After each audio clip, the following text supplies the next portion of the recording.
Hi guys. Tonight we step quietly into a place where winter does not knock before entering. You are standing just outside a medieval monastery as the last light of day thins and slides away. Snow crunches softly beneath your feet. Not dramatically. Just enough to remind you that warmth is already behind you. The stone walls rise ahead. Tall and calm. Giving nothing away. No smoke curls from chimneys. No laughter escapes through cracks.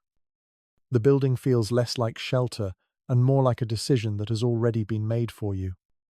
You probably won't survive this with your modern expectations of sleep. Your mattress, your heater, your phone glowing beside the bed. All of that would feel laughably fragile here, and that is kind of the point. So, before you get comfortable, take a moment to like the video and subscribe, but only if you genuinely enjoy what I do here. And as always, tell me where you're listening from and what time it is there right now. Now, dim the lights and follow the sound of your own breathing as you cross the threshold. The door closes behind you with a heavy, wooden certainty. Inside, the air feels different immediately. Colder. Yes, but also drier. It smells faintly of stone dust, old wool, and something herbal that has long since lost its sharpness. A single candle flickers near the wall, its light trembling as if unsure whether it belongs here. You pull your cloak tighter, already understanding that the night ahead will not be generous. This monastery exists somewhere between the 10th and 13th century. Depending on which stones you touch and which rules you follow, one mainstream historical fact is clear. Medieval monasteries were built primarily as places of prayer, not comfort. Warmth was secondary. Silence was essential. Sleep was necessary, but never indulgent. As you move deeper inside, your footsteps soften. The floor is worn smooth by centuries of feet that walked the same paths at the same hours. You are not alone, but no one acknowledges you. Faces pass like shadows. Eyes lowered. Movements economical. These men have already accepted what the night will bring. Winter here is not treated as an enemy to be fought. It is treated as a condition to be endured. There is a quiet difference. You notice how thick the walls are. Impressive. Really. They keep enemies out and time slow, but they also trap the cold. Stone absorbs the day's chill and releases it slowly, like a memory that refuses to fade. By nightfall, the monastery is colder inside than out. This surprises many modern visitors, and historians still argue whether medieval builders fully understood this trade-off or simply accepted it as unavoidable. A bell sounds somewhere above you. Not loud, not urgent, just present. It marks the hour, not for clocks, but for souls. The sound travels through corridors and into your chest. Steady and calm. This bell will shape your night more than you realize. You are led, without words, toward where you will sleep.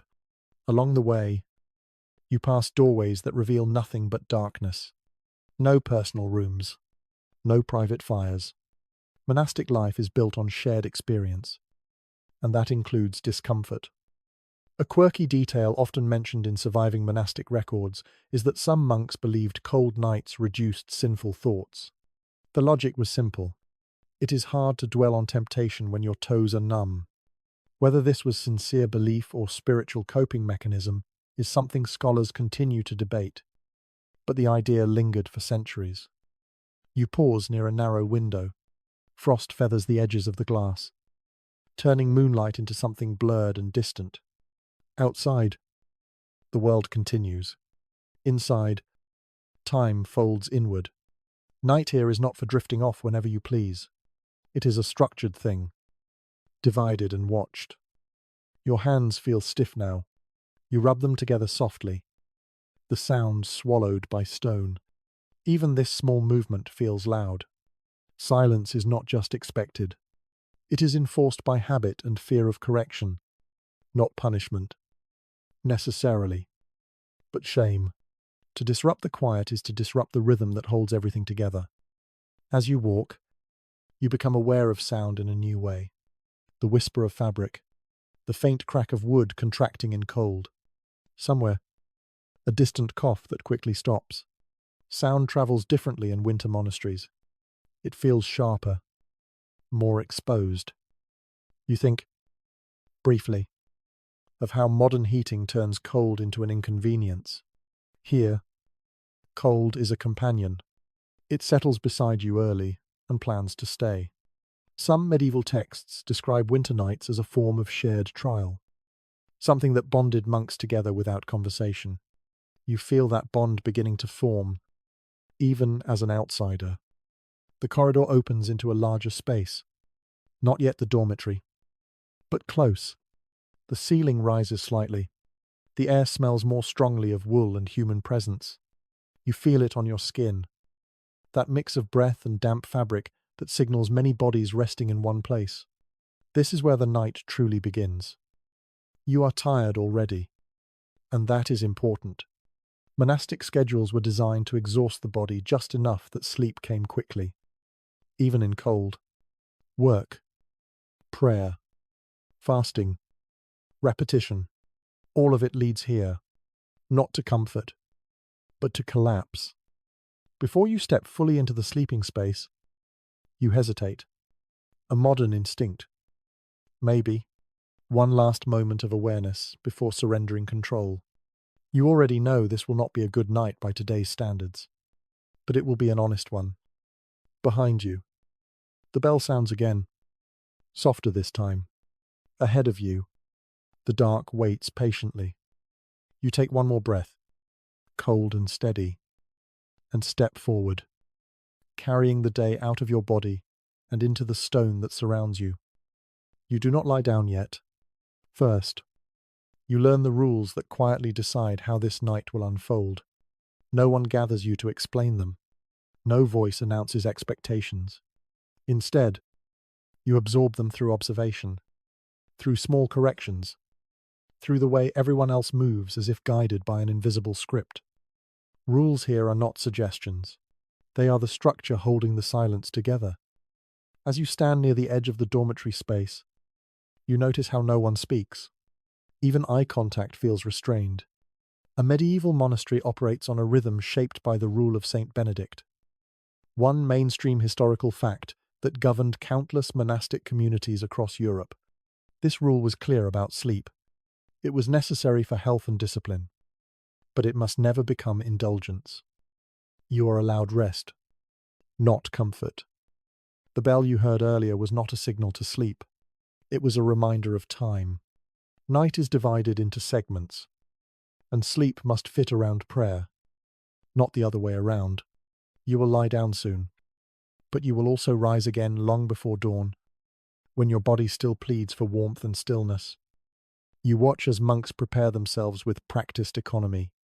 Cloaks are removed, folded, and placed carefully. Shoes are lined up in quiet rows. No one rushes. No one lingers. The rule discourages unnecessary movement, especially at night. Too much wandering suggests restlessness of the soul. There is something unsettling about how calmly everyone accepts this. You feel like the only person who still remembers that nights can be soft. One quirky detail preserved in some monastic commentaries is that monks were instructed to sleep in a way that allowed them to rise instantly if needed. That meant no tangled bedding, no deep cocooning. Sleep was meant to be light, alert, almost provisional. Historians still debate whether this instruction was followed strictly or adapted quietly by different communities. But the intention is unmistakable. You notice how the room itself reinforces these rules. There are no partitions, no curtains. Privacy is not just discouraged. It is structurally impossible. The idea is simple. A monk who is always seen is a monk who remains disciplined. You shift your weight and feel the cold creep up through the soles of your feet. Stone floors do not forgive standing still. This, too, is part of the lesson. Comfort is fleeting. Awareness is constant. A senior monk passes nearby. You recognize his status not by clothing but by how others subtly adjust their posture around him. Authority here is quiet. He does not look at you, but his presence tightens the air. This is someone who has slept through many winters like this and survived them without complaint. Silence deepens as more candles are extinguished. Darkness arrives in layers. The rule allows minimal light, just enough to move safely. Excess illumination is seen as unnecessary stimulation. Darkness helps the mind turn inward. You feel that turning begin. Reluctantly. Rules also govern how you position your body. Most monks sleep on their sides, facing inward toward the center of the room. Turning your back to the group is subtly discouraged. Facing inward reinforces unity, even in unconsciousness. It is strange how something as private as sleep becomes communal discipline. There is no choosing your bedtime. The bell decides.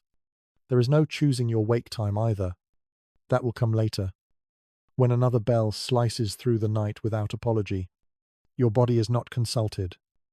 Some scholars suggest that this strict regulation of sleep helped monks detach from personal desire. Others argue it was simply practical, a way to keep large groups functioning smoothly in limited space. The truth probably lives somewhere between faith and necessity. You feel a small modern resistance rise in you. A question forms. Why accept this? Why not soften it? Add warmth. Add comfort. But the monastery does not answer questions. It absorbs them. You begin to understand that these rules are not meant to make the night easier. They are meant to make the self quieter. Cold, fatigue, and repetition strip away choices until only routine remains. As you prepare to lie down, you realize that sleep here is not an escape from discipline. It is part of it. Every position, every breath, every interruption has already been decided. The last candle goes out. Darkness settles fully now, thick and complete. You lower yourself toward the place that will serve as your bed, already aware that this night belongs less to rest and more to endurance. And somewhere above you, time waits, measured and patient, ready to call you back from sleep before you are ready. You begin by letting go of things, not symbolically at first, but physically, one small habit at a time. There is no ceremony for this, no speech about humility. You simply notice that what you are allowed to bring into the night is very little, and what you are expected to leave behind is almost everything else. Your outer cloak is already gone. Anything decorative or personal was surrendered earlier in the day, tucked away in places that feel more permanent than private. What remains on your body now is practical and plain. Rough wool against skin, linen beneath it, thin and worn from countless washings. The fabric smells faintly of soap and old smoke. Not unpleasant, just honest. Monastic rules from the period make one thing clear. Sleep is not a time for self-expression. It is a time for rest that prepares you for obedience the next day. Even personal items that might bring comfort are discouraged. A pillow is rare. Extra coverings are granted only to the sick or elderly. Everyone else learns to adapt. You feel strangely exposed without your usual objects. No bag beside the bed. No familiar weight in your pockets. Even your hands feel empty. This stripping away is intentional. The fewer distractions you carry, the less your thoughts wander. At least, that is the idea. One small but telling custom appears as you watch others settle. Many monks keep a belt or cord loosely tied around their waist even at night. It is not for warmth. It is a reminder of discipline, something that keeps the body slightly aware, slightly restrained. Some accounts suggest this helped monks rise quickly when the night bell rang. Others hint it was symbolic, a physical echo of vows that never truly come off. You adjust your own clothing, tugging the wool lower over your hips. It scratches a little. You try not to focus on it, but the cold sharpens every sensation. Fabric becomes more noticeable when it is the only barrier between you and freezing air. There is no mirror here, but you sense how different you must look already. Simpler, more uniform, individual shapes dissolving into a collective outline. It is unsettling how quickly identity begins to soften when choice is removed. You glance around and notice how everyone prepares in nearly the same way. Movements are economical, almost ritualized. This sameness is not accidental. Medieval monastic life valued conformity as a form of spiritual safety. Standing out was seen as a risk, both to humility and to harmony. A curious detail hidden in some monastery inventories is the occasional mention of shoes kept within arm's reach at night. Not for comfort, but for emergencies. Fire, illness, or sudden calls to prayer required immediate response, even in sleep. Readiness mattered. You place your own shoes where you have seen others place theirs. Lined up, toes forward. It feels oddly formal for something so mundane. But here, even sleep has posture. The air feels colder now that you are standing still. You realize that movement was keeping you warm. Stillness invites the cold closer. This may be why monks are encouraged to lie down promptly once preparations are complete. Hesitation costs heat. As you lower yourself toward the bed space, you feel the firmness beneath the thin layer of straw. This is not a bed in the modern sense. It is a surface that accepts your weight without adapting to it. Your body must do the adapting instead. You hesitate for a moment before sitting fully. A quiet instinct tells you that once you are down, standing again will be harder. Cold stiffens joints quickly. Muscles complain more loudly when asked to move twice. You sit. The cold rises immediately through the straw. Not sharply, but steadily. It seeps upward. A patient sensation that makes no threats. It simply arrives and stays. Your breath sounds louder now, in the quiet. Even small sounds feel amplified. You control it instinctively. Inhaling through your nose. Exhaling slowly. Breath management becomes a tool here. Not for meditation exactly, but for survival. Some surviving monastic letters hint at small personal rebellions. Extra rags tucked under straw. Sleeves pulled over, hands despite rules. These acts were rarely recorded officially, but they appear between the lines. Evidence pulls in two directions. Strict discipline on paper, quiet adaptation in practice. You lie back carefully, aware of every contact point. Your shoulders meet the surface first, then your spine. The back of your head rests on nothing but folded fabric. You immediately understand why neck pain was a common complaint in monastic infirmaries. Your clothing is now your blanket. You pull your sleeves down over your hands, then hesitate. Remembering what you observed earlier, you pull them back slightly, not too much, just enough to feel compliant. The cold continues its slow work. It does not shock. It teaches. You feel your toes begin to numb first. Fingers follow. The core of your body holds warmth longer, but only because everything else is giving it up. You try to find a position that keeps heat in. Curling slightly helps.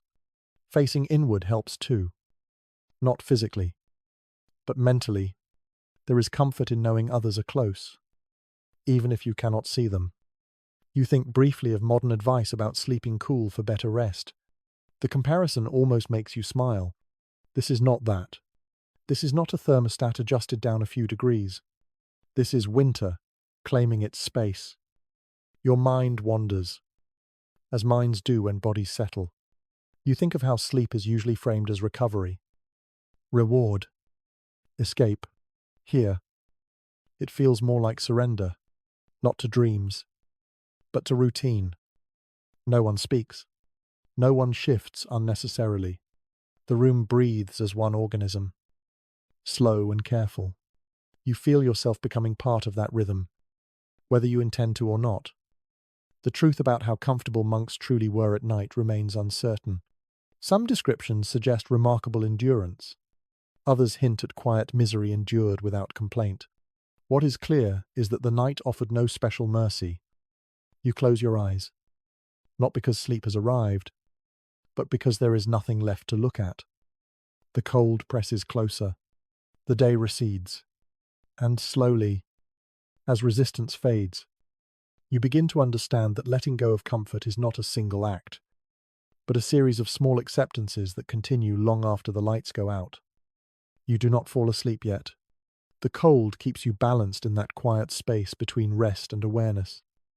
And in that space, your attention begins to wander outward again, not to the world beyond the walls, but to the walls themselves. You start to sense how much the building shapes what your body is experiencing. This monastery was never designed with winter comfort in mind. Its purpose is older and sterner than that. The architecture speaks a language of endurance, not relief. Thick stone walls rise around you, impressive and unyielding. During the day, they keep the interior cool and dim. At night, especially in winter, they become reservoirs of cold. From what survives in construction manuals and abbey records, we know that medieval builders prioritized permanence, protection, and spiritual symbolism. Height mattered, solidity mattered, warmth rarely entered the conversation. Stone was chosen because it lasted, because it resisted fire, and because it felt eternal. Insulation was an afterthought, if it was a thought at all. Lying here now, you feel the consequences of that choice. Cold radiates gently, but persistently, from every direction. It is not just beneath you, it surrounds you. The walls, the floor, even the ceiling seem to exhale chill. You notice how little wood there is in the structure. Wood rots, wood burns, stone endures. But wood also insulates, and its absence leaves the interior exposed.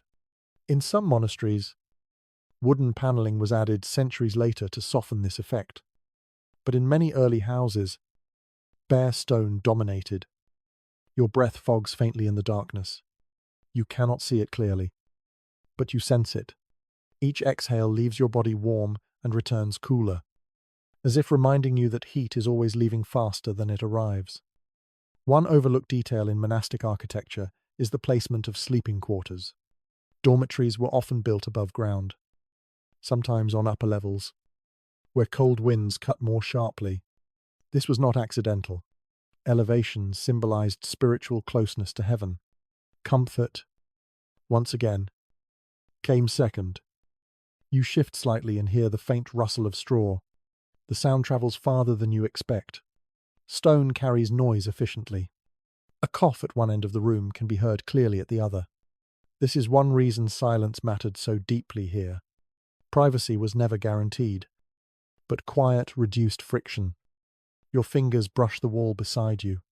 The stone is smooth but cold enough to sting slightly. It holds the chill of the entire day and seems in no hurry to let it go. You pull your hand back quickly, tucking it under your sleeve. There is a strange honesty to this environment. Nothing is hidden. No soft surfaces absorb sound. No layers disguise temperature. The building tells you exactly where you stand. Some monastic spaces were designed with small compromises. Narrow windows to reduce drafts, thick shutters to block night air. But glass was expensive and imperfect. Even closed windows leaked cold. In winter, monks often stuffed cracks with cloth or straw, though official rules rarely mentioned such adjustments. You imagine the builders centuries earlier, laying stone upon stone, focused on symmetry and strength. They likely understood winter well. Many came from rural backgrounds. They knew cold, but their goal was not to defeat it. It was to live alongside it, disciplined by it. There is an odd comfort in realizing this. The cold you feel is not neglect. It is inheritance. The ceiling above you disappears into shadow. Roofs here are high, allowing sound to rise and disperse. This helps during chanting and prayer. But at night, it creates a vast pocket of air that cools quickly. Heat rises and escapes upward, leaving sleepers below with the densest chill. Some later monasteries experimented with lower ceilings in dormitories, hoping to trap warmth. Evidence of this appears in architectural changes layered over time, but the effectiveness remains unclear. Sources from different regions describe different results, suggesting adaptation was inconsistent. Your body adjusts again, curling slightly tighter. You tuck your chin down, trying to keep warmth from escaping your neck. These small adjustments feel instinctive, instinct. You wonder how many bodies have done the same thing in this exact spot. You notice a faint draft along the floor. Air moves subtly, drawn through gaps you cannot see. Stone contracts in cold. Mortar shifts. The building breathes in its own slow way. In some monasteries, sleeping quarters were placed near the church itself. This proximity allowed monks to rise quickly for night prayers. It also meant sleeping near large, unheated spaces that acted like cold wells. The church absorbed heat during the day and released cold at night, influencing nearby rooms. You sense this now. The cold feels directional, heavier from one side. You suspect the church lies that way. There is a persistent modern belief that medieval people were accustomed to cold in ways we are not. There is truth in that, but it can be overstated. Letters and infirmary records mention numbness, joint pain, and respiratory issues. Endurance existed, but so did suffering. The difference was expectation. Cold was normal, not negotiable. The architecture reinforces that lesson. Nothing here invites you to relax fully. Lines are straight, corners sharp. Even in darkness, the space feels alert. You listen again to the room. Breathing. A soft shift of fabric. Somewhere, a sleeper exhales slowly, deeply. That sound steadies you. Shared discomfort creates quiet companionship. You think of how modern buildings aim to disappear, to make you forget their presence. This building does the opposite. It insists on being felt, on being known. The truth about whether this design strengthened faith or simply reflected available materials is not entirely settled. What is clear is that architecture shaped behavior. Cold rooms encouraged movement. Movement supported discipline. Discipline reinforced belief. You lie still now, conserving warmth, letting your body learn the contours of stone and straw. The building does not change for you. You must change for it. Slowly, as your muscles relax despite the cold, the monastery seems to settle too.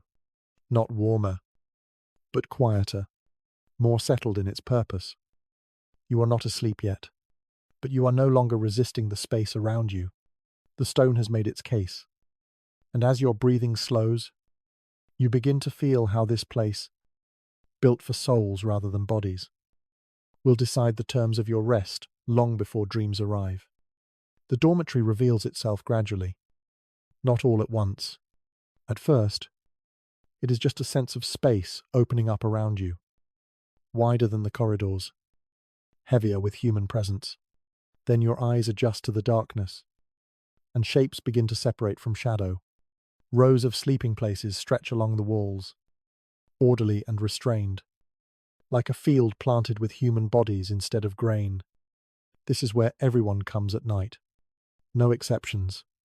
Abbots, novices, men who have lived here for decades and those who arrived only months ago. One of the clearest things preserved in monastic customs is this shared sleeping arrangement. Separate rooms were rare and usually reserved for the sick. Everyone else rested together, watched by the same walls, breathing the same cold air. You become aware of how close everyone is, not touching, but near enough that a careless movement would brush another sleeve or elbow. The space between beds is measured, deliberate. Too far apart would suggest isolation. Too close would invite distraction. Even spacing becomes a moral choice. The smell of the room settles into your senses. Wool dominates everything. Old wool. Damp wool. Wool warmed briefly by bodies and then cooled again. Beneath it, there is straw and dust and stone. It is not unpleasant, but it is persistent. You will not forget where you are. As you lie still, you notice the soundscape of the dormitory. It is never silent. Not completely. There is breathing, uneven and layered. Some slow and deep, some shallow and cautious. A few breaths carry a faint wheeze, softened by age or cold. These sounds do not disrupt the quiet. They create it. You realize that sleeping here means surrendering the illusion of privacy entirely. Your body is known, even in rest. Its sounds, its movements, its rhythms. In modern life, sleep is often hidden. Here, it is exposed. A small but revealing habit appears as your attention sharpens. Many monks sleep with their hands folded loosely over their chest or stomach, not clasped tightly, just placed there, as if echoing prayer even in unconsciousness. Whether this was intentional or simply comfortable is hard to say, but it appears again and again in descriptions of monastic nights. You shift slightly, testing the straw beneath you. It crackles softly, then settles. The sound feels too loud. You freeze, listening for reaction. None comes. No reprimand. No sharp inhale. The community absorbs it. There is comfort in that. A sense that small human needs are tolerated, even within strict discipline. The dormitory ceiling looms high above, invisible in the darkness, but present in the way sound behaves. Noise rises and disperses slowly. Nothing echoes sharply. The room feels vast, yet intimate, a contradiction you will grow accustomed to. You think of how different this is from sleeping alone. Alone, your thoughts bounce freely. Here, they feel constrained by proximity. You are aware of others without interacting with them. It creates a subtle pressure to be still, to align. In some monasteries, a single lamp or candle burned through the night, positioned so a supervising monk could observe the room, not to spy, but to maintain order. Even when eyes were closed, the possibility of being seen remained. Tonight, the light is minimal, but the habit lingers. Your body begins to adjust to the shared warmth. It is slight, but noticeable. Dozens of bodies release heat, and some of it lingers low in the room. It is not enough to banish the cold, but it takes the edge off. This is one of the quiet advantages of communal sleep. There is also shared vulnerability. Illness spreads more easily here. Coughs echo. Fevers pass silently from body to body. Records from infirmaries suggest winter outbreaks were common, and dormitories played a role. Yet the arrangement persisted. Community mattered more than risk. You listen as someone nearby shifts in their sleep. Straw rustles. Fabric sighs. Then stillness returns. No one speaks. Even murmurs are rare. Talking in sleep was sometimes noted with concern, seen as a sign of unrest. The cold continues its steady presence. It no longer shocks you. Instead, it presses gently, encouraging stillness. You find yourself minimizing movement, not out of rule alone, but because motion costs warmth. You sense how the dormitory trains the body, how repeated nights like this would shape posture, breathing, even thought patterns. Over time, discomfort becomes familiar. Familiarity dulls complaint. There is an odd moment of connection when you realize everyone here is experiencing roughly the same thing. No one is warmer than you. No one is truly comfortable. Equality, in this case, is literal. Some modern writers imagine medieval monks as serene figures, untouched by physical hardship. The reality is quieter and harder. Serenity, if it came, grew out of endurance, not ease. Your mind drifts again. But the presence of others anchors it. You cannot spiral too far inward when surrounded by breathing bodies. The dormitory pulls you back, again and again, into the shared present. You wonder how many winters passed for the men around you. How many nights like this shaped their understanding of faith. Repetition has power. Cold nights repeated, hundreds of times, change expectations. You become aware of your own breath matching the rhythm of the room. Slower now, deeper. The communal pace influences you. Like a tide, a distant sound filters in through stone. Wind, maybe, or the faint groan of the building as it settles. Winter makes structures speak in subtle ways. You listen without anxiety. Nothing here is urgent at night unless the bell says so. Gradually, Your thoughts lose their edges. The dormitory becomes less a place and more a sensation. Weight, cold, breath, presence. You are not asleep yet, but you are no longer fully awake either. This in-between state feels different here, less dreamy, more grounded. As you settle deeper into the straw, surrounded by others doing the same, you understand something quietly important. Sleep in this monastery is not an individual act. It is a collective pause. The day will return soon enough. The bell will see to that. For now, the dormitory holds you, cold and crowded and strangely steady, teaching you how to rest without retreating from the world around you. You become aware of the bed by how little it does for you. There is no sinking sensation, no gentle adjustment to your shape. Instead, the surface beneath you remains firm and indifferent, as if reminding you that its purpose is to hold you, not comfort you. Calling it a bed feels generous. It is a frame, sometimes nothing more than a low wooden platform or even a raised edge built into the wall. On top of it rests straw, packed thin and uneven, replaced periodically but never softened. Over time, the straw flattens, breaks, and shifts, creating small ridges that press into your back and hips. From surviving rules and inventories, it is clear that straw bedding was the standard for most monks. Feathers were expensive and associated with luxury. Wool stuffing appeared occasionally, but even that was rare. The goal was support, not ease. You test the surface beneath you again, shifting your weight carefully. A sharper piece of straw presses against your shoulder blade. You move an inch to the side, then stop. Every movement feels deliberate now.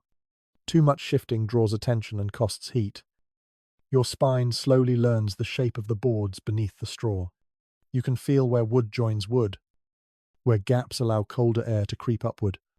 The bed is elevated just enough to separate you from the coldest layer of air near the floor, but not enough to insulate you completely. This small elevation mattered. Floors in stone buildings were often the coldest surfaces at night. Even a few inches made a difference. It is one of those quiet design choices that only becomes meaningful in winter. A strange detail appears in some descriptions of monastic sleep. Novices sometimes complained that straw attracted insects. Fleas and lice were common companions, especially in colder months when animals were kept closer to human spaces. Bedding was cleaned, but never sterilely. It is possible that itching and discomfort were as much a part of the night as cold. You notice an occasional twitch nearby. Someone scratches briefly, then stills. The movement is quick, practiced, restrained. You lie on your side now, knees slightly bent, arms folded inward. This position feels more protective, less exposed. It traps warmth near your core. Many monks favored it for that reason, even if rules suggested other postures were more appropriate. The firmness beneath you begins to register in your muscles. There is no place for them to fully relax. Your shoulders remain slightly lifted. Your hips do not sink. Sleep here does not erase tension. It suspends it. In modern life, we often measure good sleep by how little we feel our bodies. Here, you feel everything. Each contact point sends quiet signals upward. It keeps you aware, grounded in the present moment, whether you want to be or not. Some accounts suggest that monks believed hard beds strengthened character and health. Others imply that this belief developed after the fact, a way to frame discomfort as virtue. The sources do not agree completely, and the lived experience probably varied from person to person. You try to adjust your head, folding your sleeve beneath it for padding. The fabric offers minimal softness, but it helps. You understand now why monks often slept fully clothed. Clothes were not just modesty, they were equipment. The cold presses more firmly against the parts of your body closest to the bed. Your shoulder grows numb. You shift again. Slowly, quietly. The straw responds with a faint crackle, then settles. There is a rhythm to this. Shift. Pause. Wait for warmth to return. Stillness. It is not restful in the modern sense, but it is predictable. Predictability brings its own kind of calm. You think briefly of how long nights must have felt in deep winter, without artificial light. Evenings stretched and mornings arrived late. Sleep filled the darkness by necessity, not because it was easy. The bed beneath you carries the weight of many seasons. You can feel grooves worn into the wood by countless bodies. This is not your bed. It belongs to the monastery, passed from one sleeper to the next over generations. That thought brings a strange comfort. Your discomfort is shared across time. Others lay here and felt the same pressure points, the same chill, the same restless adjustments. You become aware of how the bed shapes your breathing. Lying on your side compresses your chest slightly. Breaths become deeper, slower, more deliberate. Shallow breathing does not work well here. Cold demands fuller inhalations. Nearby, someone exhales with a soft rattle, then settles. You wonder about their age, their lungs, their years spent sleeping this way. There is no sense of sinking into sleep yet. Instead, you hover at the edge of it, held there by firmness and cold. It is a lighter sleep, one that can be broken easily by sound or bell. This was intentional. Monastic schedules required waking during the night for prayer. Beds that encouraged deep, heavy sleep would have worked against that rhythm. The bed teaches readiness. It never lets you forget where you are. You feel a dull ache begin in your lower back. Not sharp, but persistent. You know from experience that ignoring it will make it worse. You roll carefully onto your other side, repeating the slow ritual of adjustment. The straw is different here. Slightly thinner, the board beneath presses more firmly. You accept it. Acceptance becomes a theme of the night. Not dramatic surrender, just small acknowledgements. This is how it is. This is how it will remain until morning. Your thoughts slow, not because the bed is comfortable, but because there is nothing left to negotiate. You cannot improve the situation much. You can only inhabit it. Gradually, the firmness beneath you fades into the background, not because it changes, but because your body stops arguing with it. Muscles hold what they must. Awareness softens. Sleep, when it comes, will not feel like falling. It will feel like easing sideways into stillness. As you lie there, suspended between cold and rest, you understand that these beds were never meant to cradle dreams. They were meant to support bodies just enough to continue the rule. And with that understanding, your breathing deepens again, steady and slow. As the hard, honest surface beneath you keeps watch through the winter night, you wake slightly without fully waking, drawn back toward awareness by the slow realization that nothing has changed. The cold is still there. The bed is still firm. The darkness remains complete. And wrapped around all of it is the quiet truth that what you are wearing is the only barrier you have. There are no blankets waiting to be pulled higher, no thick coverings tucked around your feet. What you brought to bed on your body is what you have. Wool, linen, leather in small places. That is it. Medieval monastic custom made this clear through practice rather than explanation. Monks slept clothed, not loosely draped, but fully dressed in their daily garments, minus outer cloaks. This was partly about modesty, partly about readiness, and partly about warmth. Clothing served as bedding, insulation, and uniform all at once. You shift your legs slightly, testing how much warmth remains trapped inside the fabric. Wool does its job slowly. It holds heat unevenly, creating pockets of warmth and channels of cold. Linen beneath it feels cool against your skin, but it helps wick moisture away, keeping sweat from turning into chill. You tuck your hands under your arms, instinctively protecting your fingers. They have grown stiff again. Even brief exposure to the cold air inside the dormitory drains warmth quickly. You learn to move economically, keeping hands close, minimizing exposure. One small but revealing habit appears again as you observe others in the dimness. Sleeves are pulled down, then pushed back, then pulled down again. Not dramatically, just small adjustments made half asleep. It is the kind of motion you would never notice in daylight. But here it stands out. There is no shame in this. Everyone does it. The rules allow clothing for warmth. What they discourage is excess. No layering beyond what is permitted. No hoarding of extra garments. Equality matters even in insulation. Some monasteries issued heavier wool garments specifically for winter nights. Others did not. Records vary by region and order. What remains consistent is that clothing replaced blankets almost entirely. The idea of stripping down for sleep would have seemed unnecessary and foolish. You feel the seams of your tunic pressing lightly into your side. They are not designed for lying down. Clothing here prioritizes durability over comfort. Seams are thick. Stitching is coarse. After hours of stillness, these small details grow louder in the body.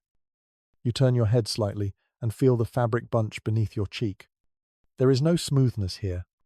Nothing soft. Yet your body adjusts. Finding a position where pressure spreads evenly enough to tolerate, the cold continues its steady work. But clothing slows it just enough. Not stopping it. Delaying it. That delay matters. There is a faint smell rising from the fabric around you. Clean, but worn. Wool holds scent longer than linen. It smells of smoke from the hearth used earlier in the day. Of damp air. Of human presence. It is grounding in a way that modern synthetic fabrics rarely are. You remember, distantly, how modern advice often recommends lighter clothing for better sleep. That advice belongs to rooms that can be controlled. Here, heavier clothing is survival. Some surviving accounts mention monks sleeping with their hoods pulled up around their heads. Despite rules discouraging it, this small rebellion appears again and again in winter descriptions. The head loses heat quickly. Covering it helps. Whether this was officially tolerated or quietly ignored depends on the source. The truth likely lived somewhere in between. You consider pulling your own hood up, then hesitate. You feel the tension between comfort and conformity. Even half asleep, the habit of obedience lingers. You compromise. You turn slightly so your shoulder shields part of your face from the air. It helps a little. Your breathing fogs faintly within the space created by your collar. The warmth of your breath returns to you briefly before escaping. It is a small comfort, but noticeable. Clothing shapes your posture. Heavy wool resists bending, encouraging straighter alignment even while lying down. This keeps your chest more open. You're breathing deeper. It also prevents you from curling too tightly, which could restrict circulation. The design is not intentional for sleep, but it has consequences. You become aware of how many layers you are actually wearing. Tunic, undergarment, leg coverings, footwear removed, but feet still wrapped in thick fabric. Each layer contributes a little warmth, but also stiffness. There is no easy way to scratch an itch or adjust fabric without exposing skin. You learn to endure small discomforts rather than risk greater cold. Endurance becomes practical rather than philosophical. Nearby, someone exhales deeply and shifts. You hear fabric rubbing against straw. Then stillness again. The sound is soft. Familiar now. You recognize it as the sound of someone settling. Not waking. There is an unspoken understanding in the room. Everyone is balancing the same calculation. How much movement costs warmth? How much stillness costs comfort? Each person solves it slightly differently. Some historians suggest that sleeping clothed helped monks detach from bodily indulgence. Others argue it was simply logical in unheated spaces. Both can be true. Faith and practicality often overlap quietly. Your thoughts drift, slowed by the steady rhythm of breathing around you. Clothing presses, holds, warms, and restricts all at once. It reminds you constantly that you are here. Embodied. Present. You are not floating towards sleep. You are anchored to it. The cold no longer surprises you. It feels familiar now, like a steady hand resting against your side. Clothing keeps it from touching skin directly, but you know it is there, waiting. As minutes stretch, your body finds a fragile equilibrium. Heat lost matches, heat retained. Shivering fades. Muscles unclench slightly. This is as warm as it will get. And in that narrow band between discomfort and tolerance, your eyelids grow heavier, not because you are comfortable, but because you have stopped resisting. Wrapped only in what you wear, you begin to drift, learning that here, clothing is not about appearance. It is shelter. It is bedding. It is the thin line between rest and wakefulness on a winter night made of stone. Sleep does not arrive quietly here. Instead, it approaches in pauses, broken by sound. The monastery at night has a voice of its own. And once you begin to notice it, you realize it never truly falls silent. At first, the sounds feel distant. The wind presses against the outer walls, not howling, but testing, sliding along stone and finding small gaps. It creates a low, steady pressure that seeps into the room. The building answers with faint creaks and groans as wood contracts and stone shifts under the cold.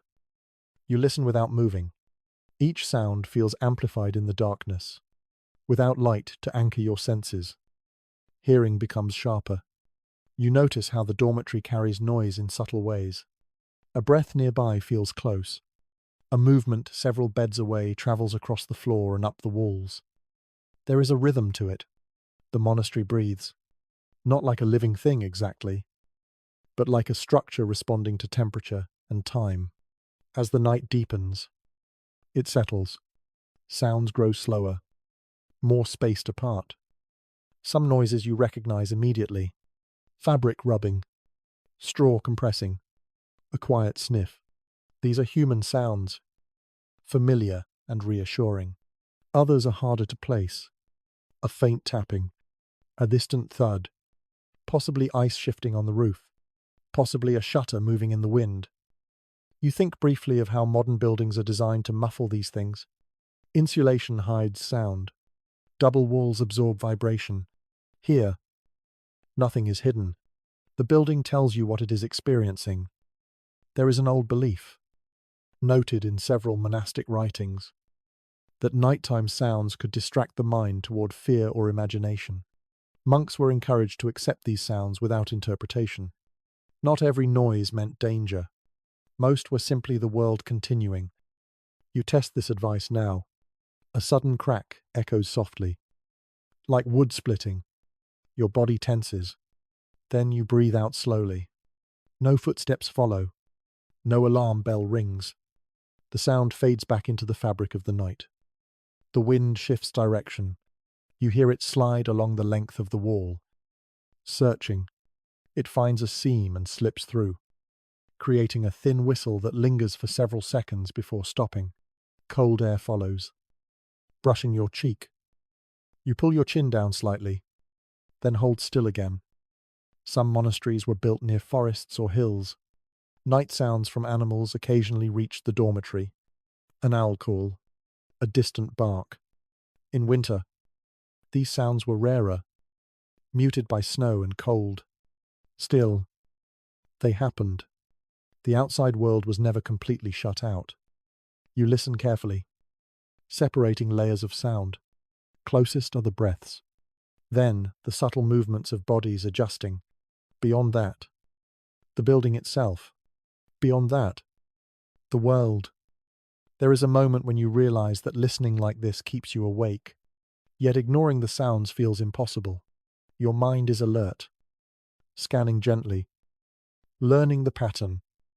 This kind of listening is not anxious. It is attentive. The difference matters. A strange comfort emerges from repetition. When a sound repeats without consequence, it loses its power. The second creak is less startling than the first. The third barely registers. In this way, the monastery teaches you how to rest within awareness, not by removing stimulation, but by making it predictable.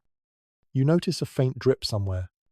Slow, regular, possibly melting frost or condensation from breath collecting on stone. It creates a small rhythm, almost like a clock. Each drop marks time passing, even in darkness. Some accounts mention monks using these sounds as anchors during prayer and rest. Instead of resisting noise, they folded it into their attention. The mind learned to stay present rather than wander. You experiment with this. You focus on the drip, then on the breath of the person nearest you, then on your own breath. The sounds layer and merge. A cough breaks the pattern briefly. Someone clears their throat. Quietly, with restraint. The sound echoes more than expected. You wait, wondering if it will disturb others. It does not. The dormitory absorbs it and returns to stillness. Your own breath slows as you listen. Longer inhales, softer exhales. You feel the warmth of breath against your collar. Then its absence.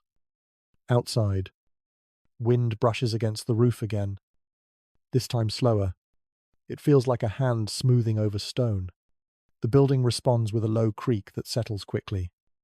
You realize that the monastery does not fight sound. It carries it. Sound moves freely here, just as cold does. Both are part of the same environment. Some modern interpretations suggest that constant sound would have made deep sleep difficult. That may be true. But sleep here is not meant to be deep in the modern sense. It is meant to be sufficient. Your thoughts drift, then return, then drift again, guided by sound rather than images. There are no screens behind your eyelids. No artificial hum. Only layers of real noise. At some point, you stop labeling sounds. They become texture rather than information. The wind is no longer wind. The creak is no longer creak. They blend into a single, shifting backdrop. This is when sleep begins to loosen its hold on consciousness. You feel your body grow heavier. Even as your awareness floats, the bed beneath you remains firm, but your muscles stop pushing against it. They accept its shape. A distant bell rings once. Not loud, possibly marking an hour. It does not call you to rise yet. It simply reminds the monastery of time moving forward. You barely react. The sound passes through you like breath. Your listening grows softer. You no longer strain to hear. Sounds come to you on their own, then fade. The dormitory breathes again. Slow, even. The building settles deeper into the cold. As sleep approaches, the sounds do not disappear. They recede, like footsteps moving away down a long corridor. You remain aware of them without following. And in that softened awareness, surrounded by wind, stone, and quiet human presence, your mind begins to rest. Held gently by the steady voice of the winter night, sleep finally settles. But it is not deep or generous. It arrives thinly, like frost forming on stone. You drift into it slowly, aware of the cold even as your thoughts loosen their grip. The chill does not disappear when you close your eyes. It follows you there, patient and steady. At first, the cold feels distant, something happening around you rather than to you. But as minutes stretch, it presses closer. The warmth your body worked to gather begins to leak away again. Heat escapes through breath, through fabric, through the thin layer of straw beneath you. Nothing here seals it in completely. You wake just enough to notice it. Not fully awake, but aware. Your toes feel numb now. Fingers too. The parts of you farthest from your core surrender first. You curl slightly tighter, drawing knees closer. Arms tucked in. This helps for a while. Winter, in a medieval monastery, was not an event. It was a condition. Cold did not arrive suddenly in the night. It deepened gradually, hour by hour, as the stone released what little warmth it had absorbed during the day. The cold you feel now is colder than it was when you lay down. You become aware of your breath again. It feels sharper when you inhale, cooler as it enters your chest. Exhaling brings brief warmth, then loss. Each breath is a small exchange. Some accounts written by monks describe winter nights as the hardest test of discipline. Hunger could be endured. Silence could be learned. Cold, however, demanded constant negotiation. It never stopped asking questions of the body. You shift your feet slightly, rubbing them together within your clothing. The movement is small, careful. Too much motion risks exposing skin. Too little allows numbness to deepen. You search for balance. Your mind drifts toward half dreams, images that flicker and dissolve. They are not vivid yet, just impressions. A memory of warmth, a distant hearth, the weight of a blanket that no longer exists. These thoughts pass quickly, replaced by the present sensation of cold air against your face. You notice that the cold feels different depending on where it touches you. Against your cheek, it feels sharp. Along your back, it is duller, heavier. Beneath you, it feels constant, unyielding. Some medieval writers believed cold sharpened the senses and clarified thought. Others described it as a distraction that required spiritual effort to overcome. The truth likely varied by night. On some nights, cold may have felt manageable. On others, relentless. Tonight feels like the latter. You hear someone nearby shift more frequently now. Their movements suggest discomfort rather than wakefulness. Perhaps they are older. Perhaps they are ill. Cold magnifies small weaknesses. There is no rising yet. No bell.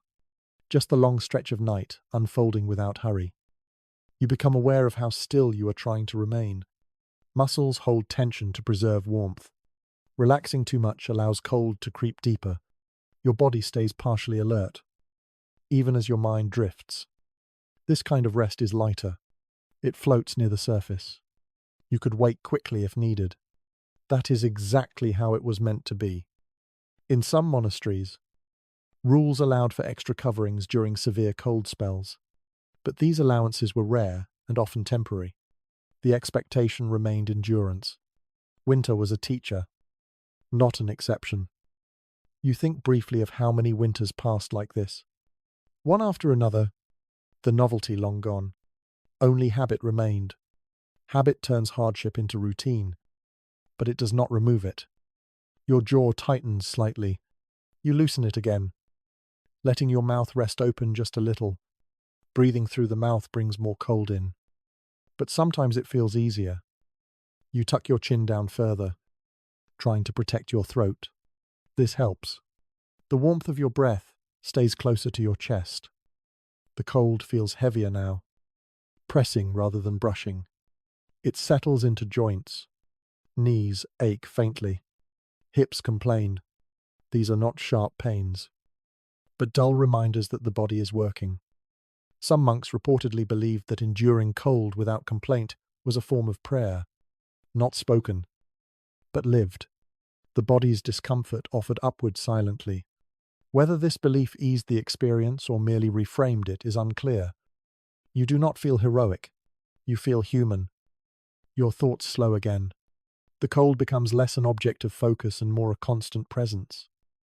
Like the sound of wind earlier, it fades into the background. Not gone, but familiar. Sleep deepens slightly. Dreams begin to take shape, though they remain fragile. You see brief images of light, a window, snow, falling slowly. These images lack detail, washed out by cold. You wake again when your shoulder grows too numb.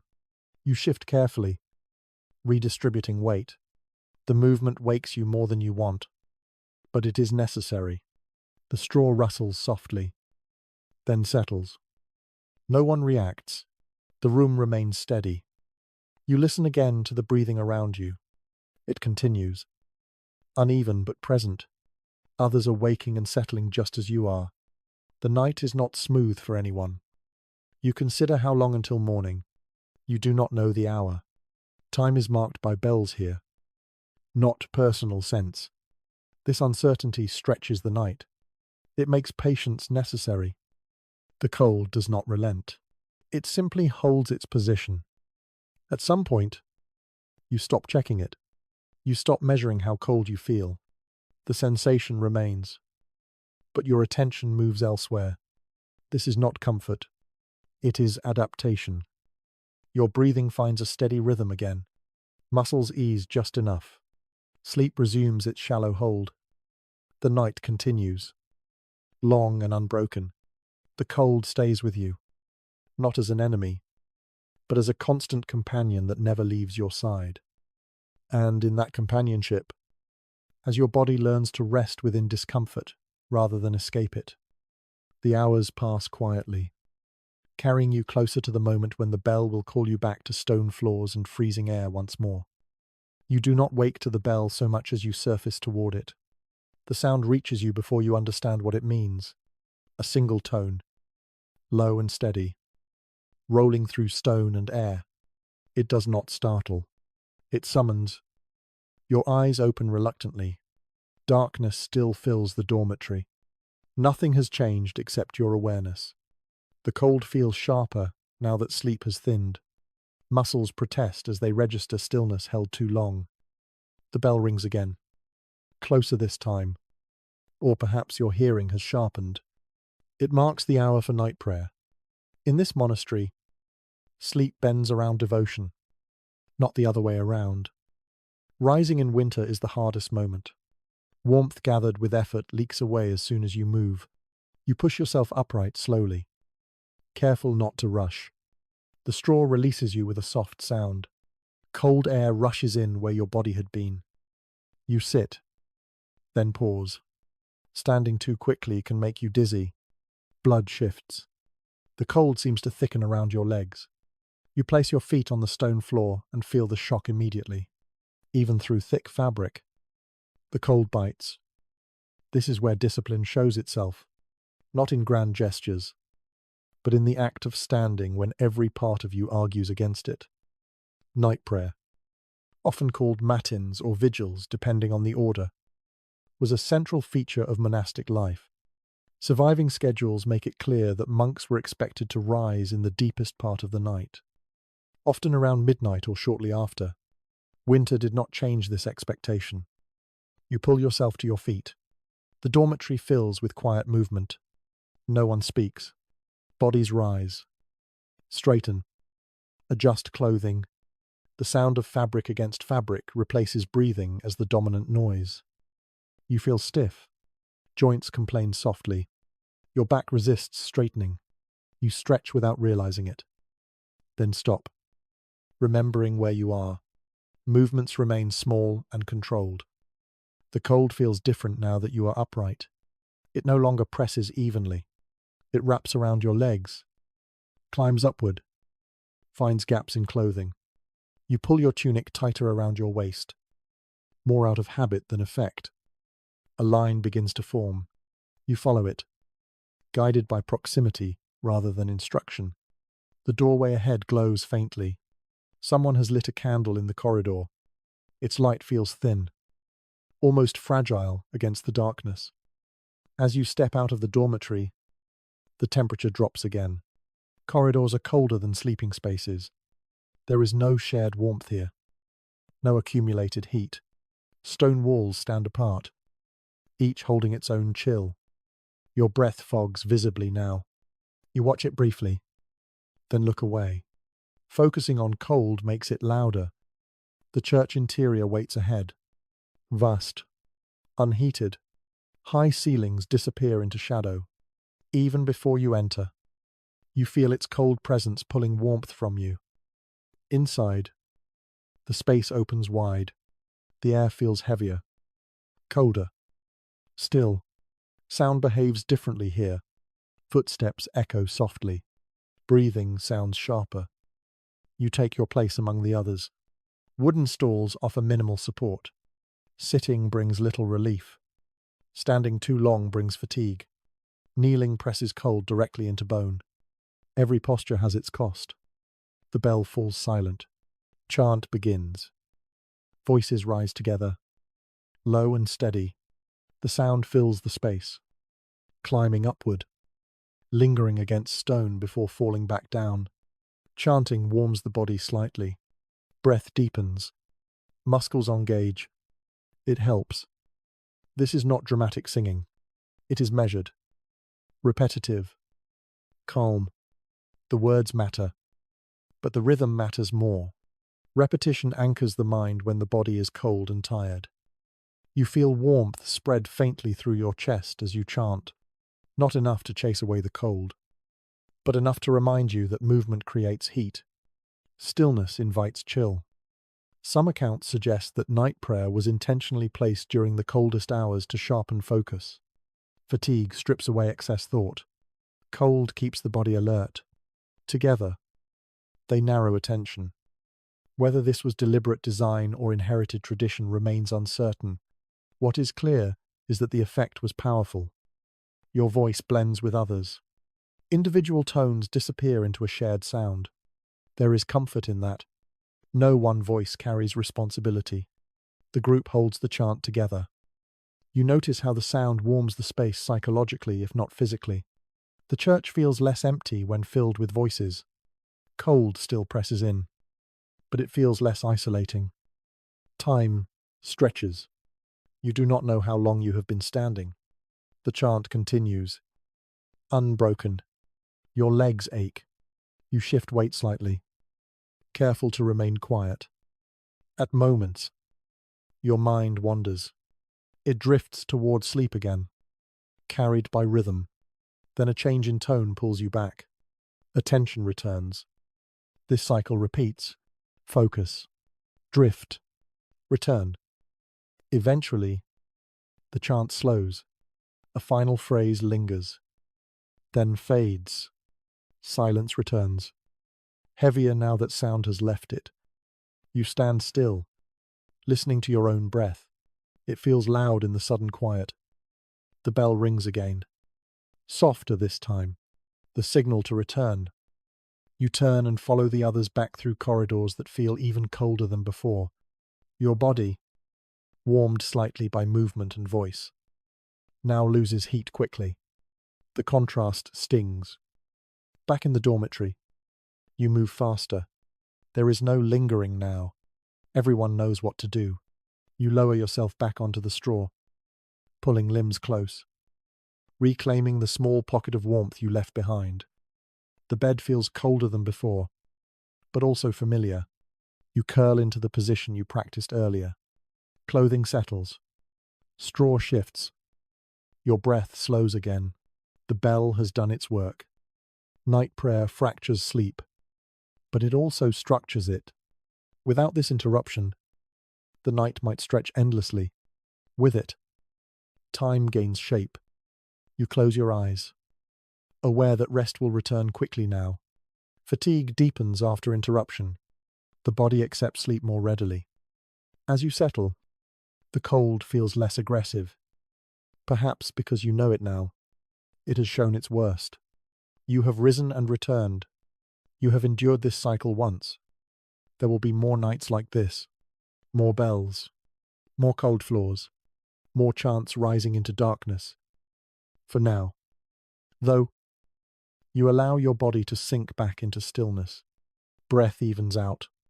Muscles soften just enough. The monastery grows quiet again, holding you in its cold. Ordered embrace, as sleep resumes its patient. Shallow hold. Sleep returns, but it feels thinner now. Stretched after interruption. Your body settles more quickly than before, yet it does not sink as deeply. Fatigue presses down, heavy and dull, while alertness lingers just beneath the surface. This is the pattern you begin to recognize. Rest here is never whole. It comes in fragments, shaped by bells and cold and obligation. You drift off knowing you will be called back again before morning truly arrives. Your breathing evens out. Slower now. Steadier. Muscles loosen just enough to stop aching. The bed remains firm. The straw unchanged. But your body has learned its contours. Familiarity softens resistance.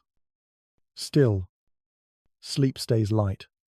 You are aware of small changes. A shift of air, a distant sound, someone turning nearby. Each stimulus pulls you closer to waking, then releases you again. This broken rest was not considered a failure in monastic life. In fact, many rules and commentaries treat it as ideal, continuous. Deep sleep was sometimes viewed with suspicion, associated with indulgence or spiritual laxity. Waking during the night kept the mind from drifting too far inward. You feel that now.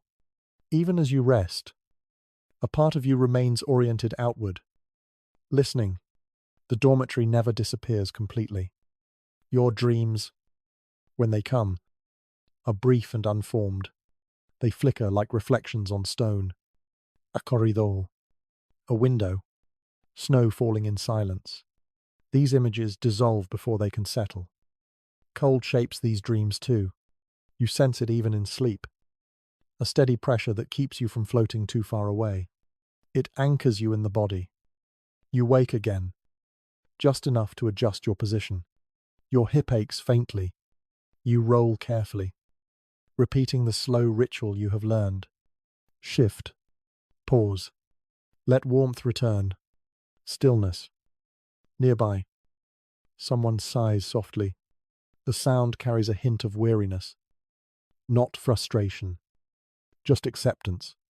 You recognize it. It matches your own. The night stretches. Time feels thick here, unmeasured by clocks.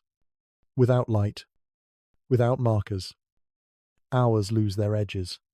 You cannot tell if it has been minutes or much longer since you lay back down. This uncertainty is part of the experience. Without knowing how long remains, you focus on what is happening now, the breath, the cold, the weight of your body. Some descriptions from the period suggest that monks grew accustomed to this rhythm so deeply that uninterrupted sleep felt strange to them. Their bodies learned to rest in segments, to recover through repetition rather than duration. Your body begins to understand this too. Each time you wake and settle again, rest accumulates in small amounts, not refreshing, but sufficient. The cold shifts subtly as the night deepens. It feels heavier now, less sharp. Stone has given up most of its stored warmth. The air feels denser. Breathing feels slower. You tuck your hands closer, protecting fingers that have grown stiff again. You consider rubbing them together, then decide against it. Movement risks losing more heat than it gains. Instead, you focus on breathing warmth inward. Inhale slowly through the nose.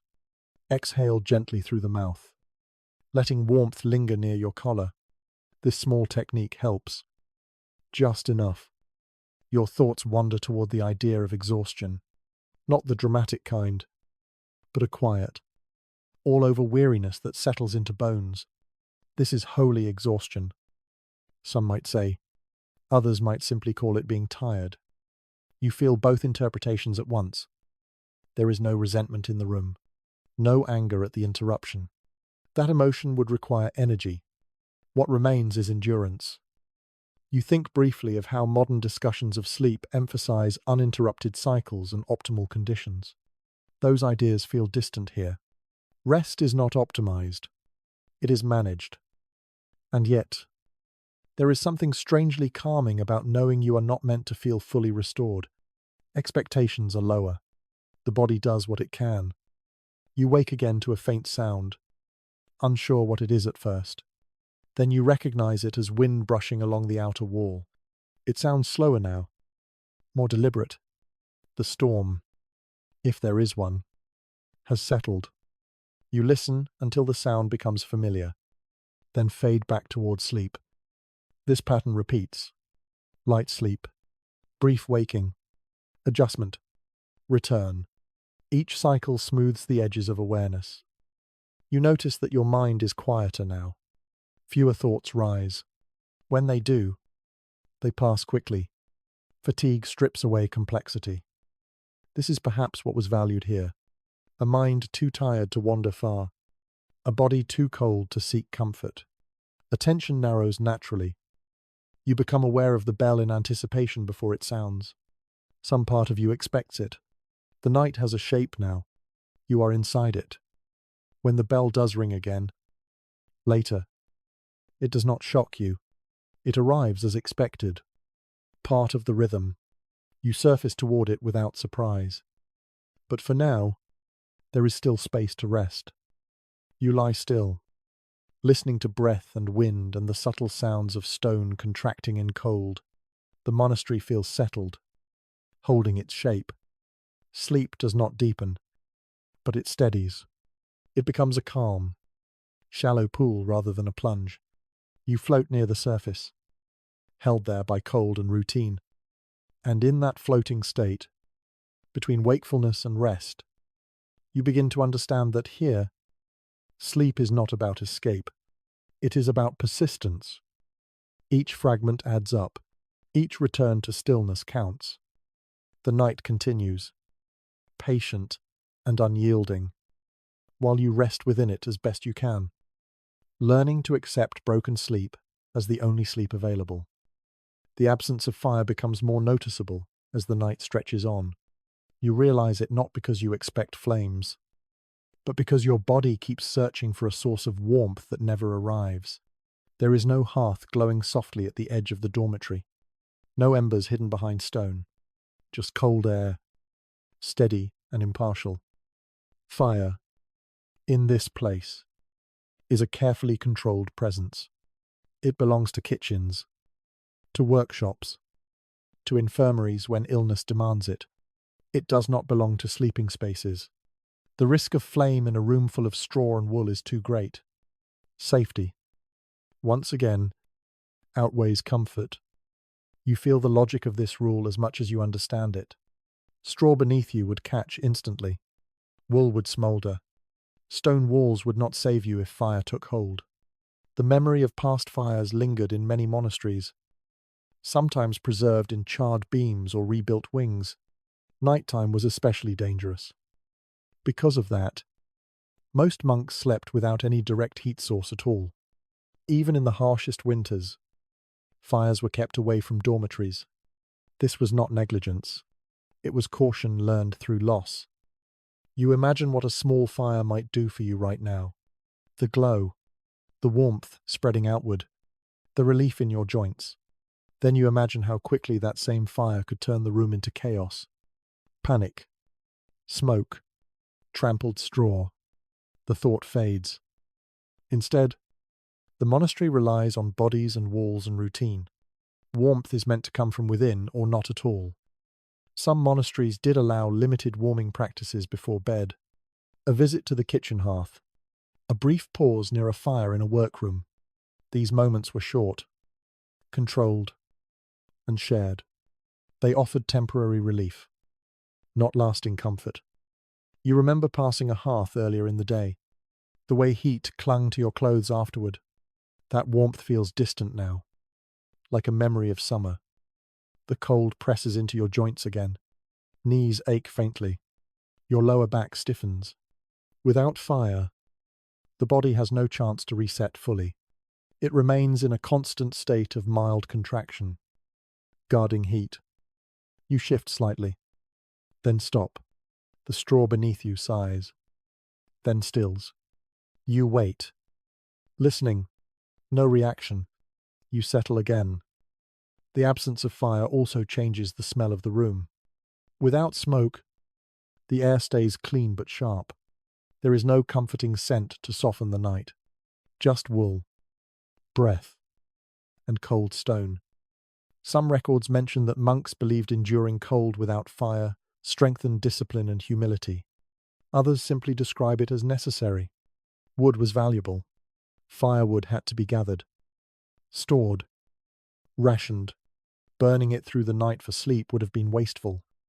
You consider how different this is from modern ideas of comfort. We use heat to push winter away. Here, winter is allowed inside, as long as it behaves. The building itself feels colder without fire nearby. Stone walls absorb chill deeply when unopposed. Over weeks of winter, they become reservoirs of cold that no single hearth could undo. Your breath feels heavier now. Each inhale draws in cold air that cools your chest before your body can warm it. Exhaling feels like a small release, warmth leaving you again. You focus on breathing slowly. Faster breaths bring in more cold. Slower breaths conserve warmth. This rhythm becomes instinctive. Nearby, someone shivers briefly. The movement is small, controlled, quickly stilled. Shivering wastes energy. It is a last resort. Everyone here knows that. There is an odd clarity that comes with this kind of cold. Your thoughts sharpen briefly. Then, simplify. Complex worries fade. Only immediate sensations remain. You think of how fire changes social spaces. People gather around it. Conversation flows. Here, without fire, the dormitory encourages stillness and inward focus. There is nothing to gather around, nothing to watch. Darkness and cold work together. They narrow attention. They quiet the mind. Some monks believed this environment made prayer more sincere. With no distractions, thoughts turned naturally toward reflection. Others likely endured it without attaching deeper meaning. Both experiences could exist side by side. You feel your shoulders tense again.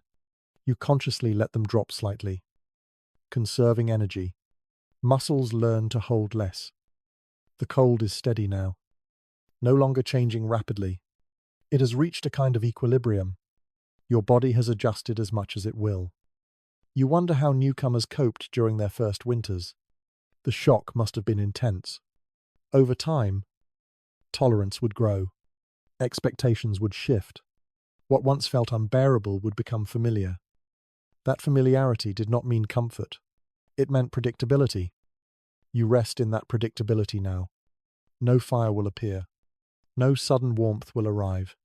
Knowing this removes a layer of waiting. Your mind drifts toward half sleep again. Thoughts loosen. Images flicker briefly, then fade.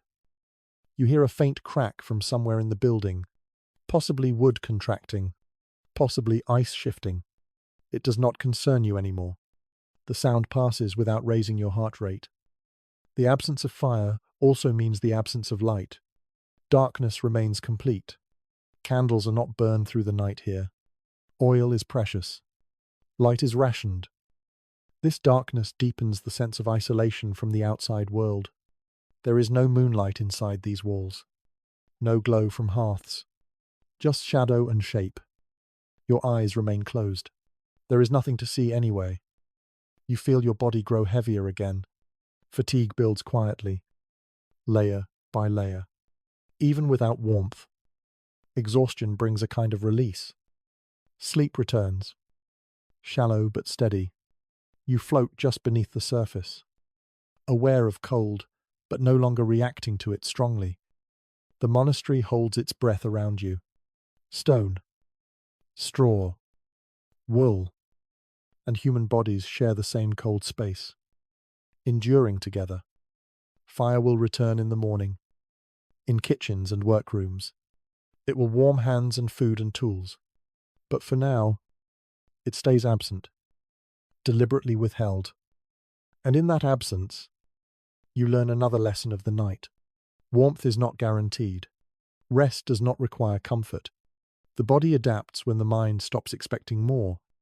You settle deeper into stillness, conserving what heat you have, letting the long winter night continue without flame, without mercy, and without interruption. Your breath becomes something you notice again, not because it changes, but because it is the only warm thing you can feel with certainty.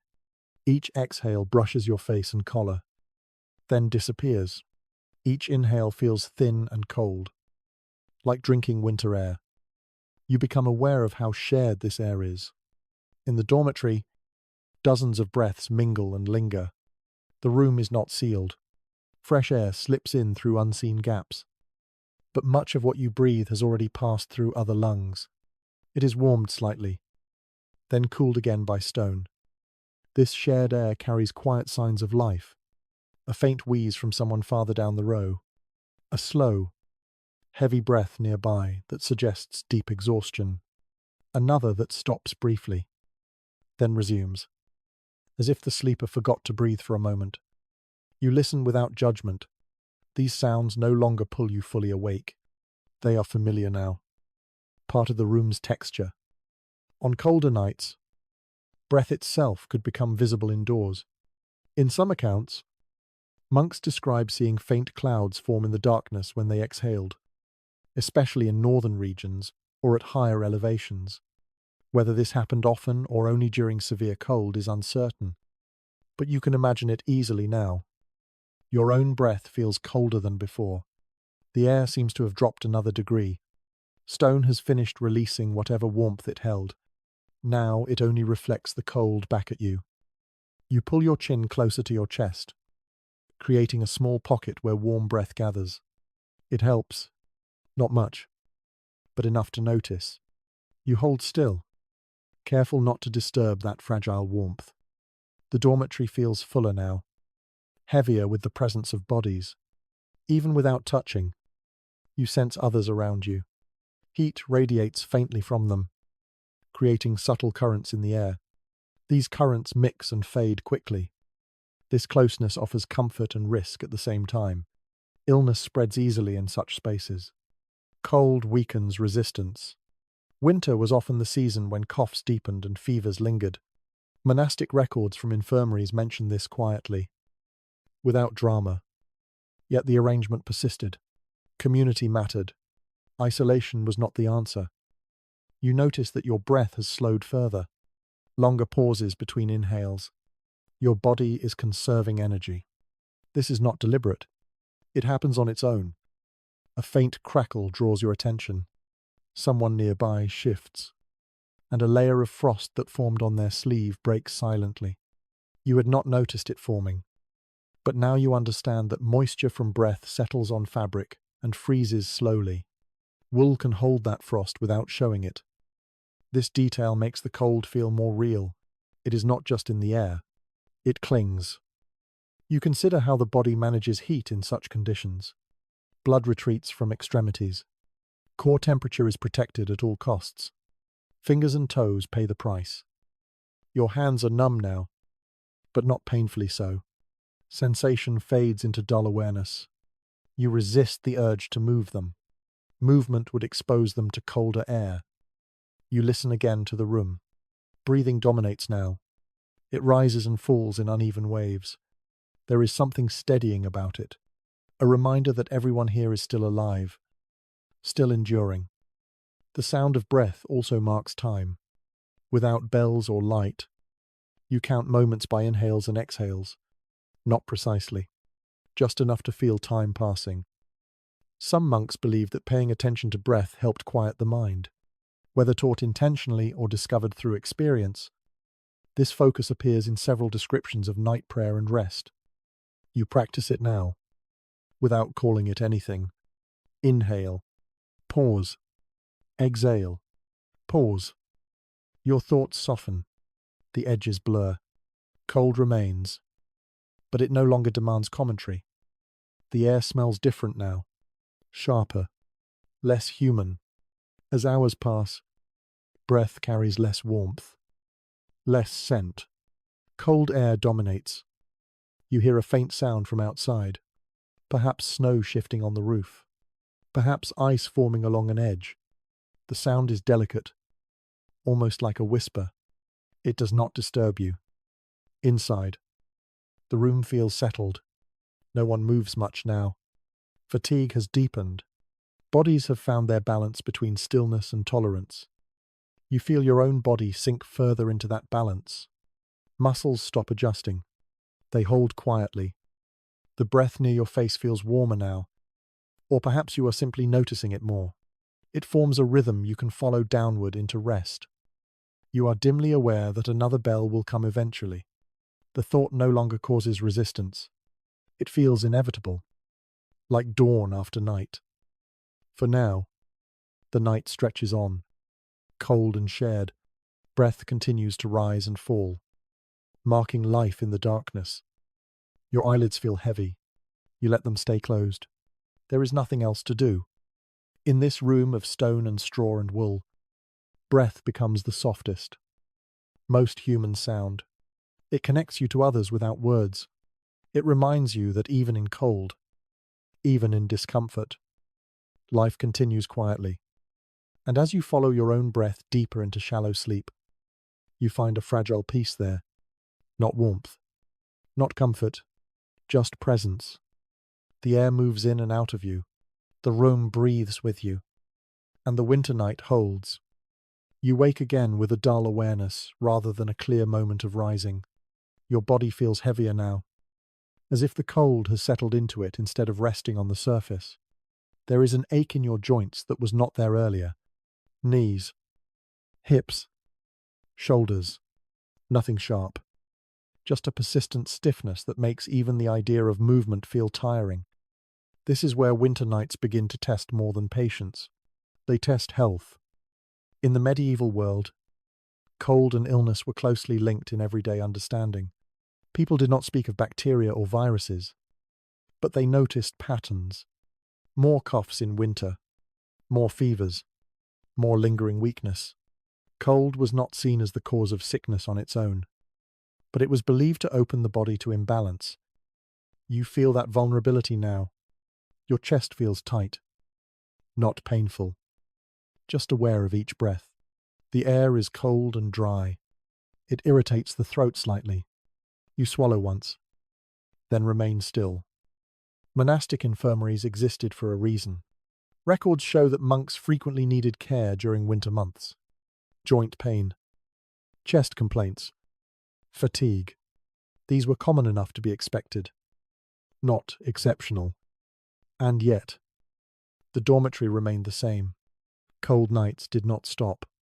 The rhythm continued. You notice someone coughing nearby. It is controlled, restrained, as if the person is trying not to draw attention. The sound repeats a few times, then stops. Silence returns. There is a quiet tension in that sound. Not fear exactly, but awareness. Illness here is not private. It unfolds within earshot of others. You consider how difficult it would be to recover fully in this environment. Sleep is broken. Warmth is scarce. The body never fully relaxes. Healing must work harder. Some monastic communities allowed the sick to sleep separately, closer to a fire, wrapped in extra coverings. This was mercy, not indulgence. But places were limited. Most endured mild illness without relocation. You test your fingers again. Sensation returns slowly as you flex them inside your sleeves. They feel clumsy, as if wrapped in thick gloves. You stop moving before the cold reclaims them. The ache in your joints deepens slightly as you remain still. Cold stiffens connective tissue. The longer you lie unmoving, the more pronounced it becomes. Yet moving too much invites greater heat loss. This balance is difficult. You learn it by feel rather than thought. You remember earlier nights in warmer seasons, how sleep came easier, how the body recovered more quickly. Winter strips those advantages away. Some medieval writers described winter as a time when the body weakened and the soul was tested. Whether they believed this literally or used it as metaphor is hard to say. What matters is that winter demanded more from everyone. You shift your weight carefully, easing pressure from one hip. The movement sends a dull ache through your lower back, then settles. You breathe through it. Pain here is not dramatic. It does not demand attention. It simply persists. Over time, it becomes part of the background, like the cold itself. You listen to the breathing around you. It sounds heavier now, slower. Others feel this too. The dormitory shares discomfort as much as warmth. You think briefly of older monks. How joints worn by years of labor and prayer must have suffered in nights like this. The thought brings a quiet respect. Endurance here is cumulative. Some records suggest that monks adjusted their expectations of health in winter.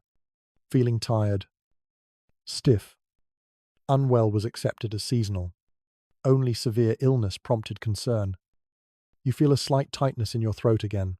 You swallow, then breathe slowly. Panic would only tighten muscles further. Calm conserves energy. The cold remains steady. It does not worsen. But it does not retreat. It presses into your bones, making them feel heavier, denser. You become aware of how much effort your body is putting into simply maintaining itself. Circulation, temperature, breath, all of it happens quietly, constantly. This awareness brings a strange sense of humility. You realize how fragile comfort really is.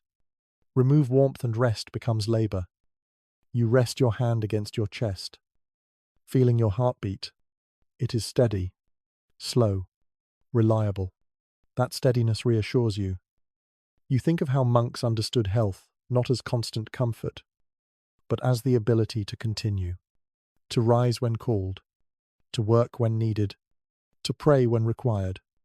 By that measure, you are still well enough. Sleep drifts near again, but it remains light. Your body does not fully let go. It stays alert, guarding against stiffness and chill. You allow your thoughts to soften. You do not dwell on pain. You do not imagine sickness.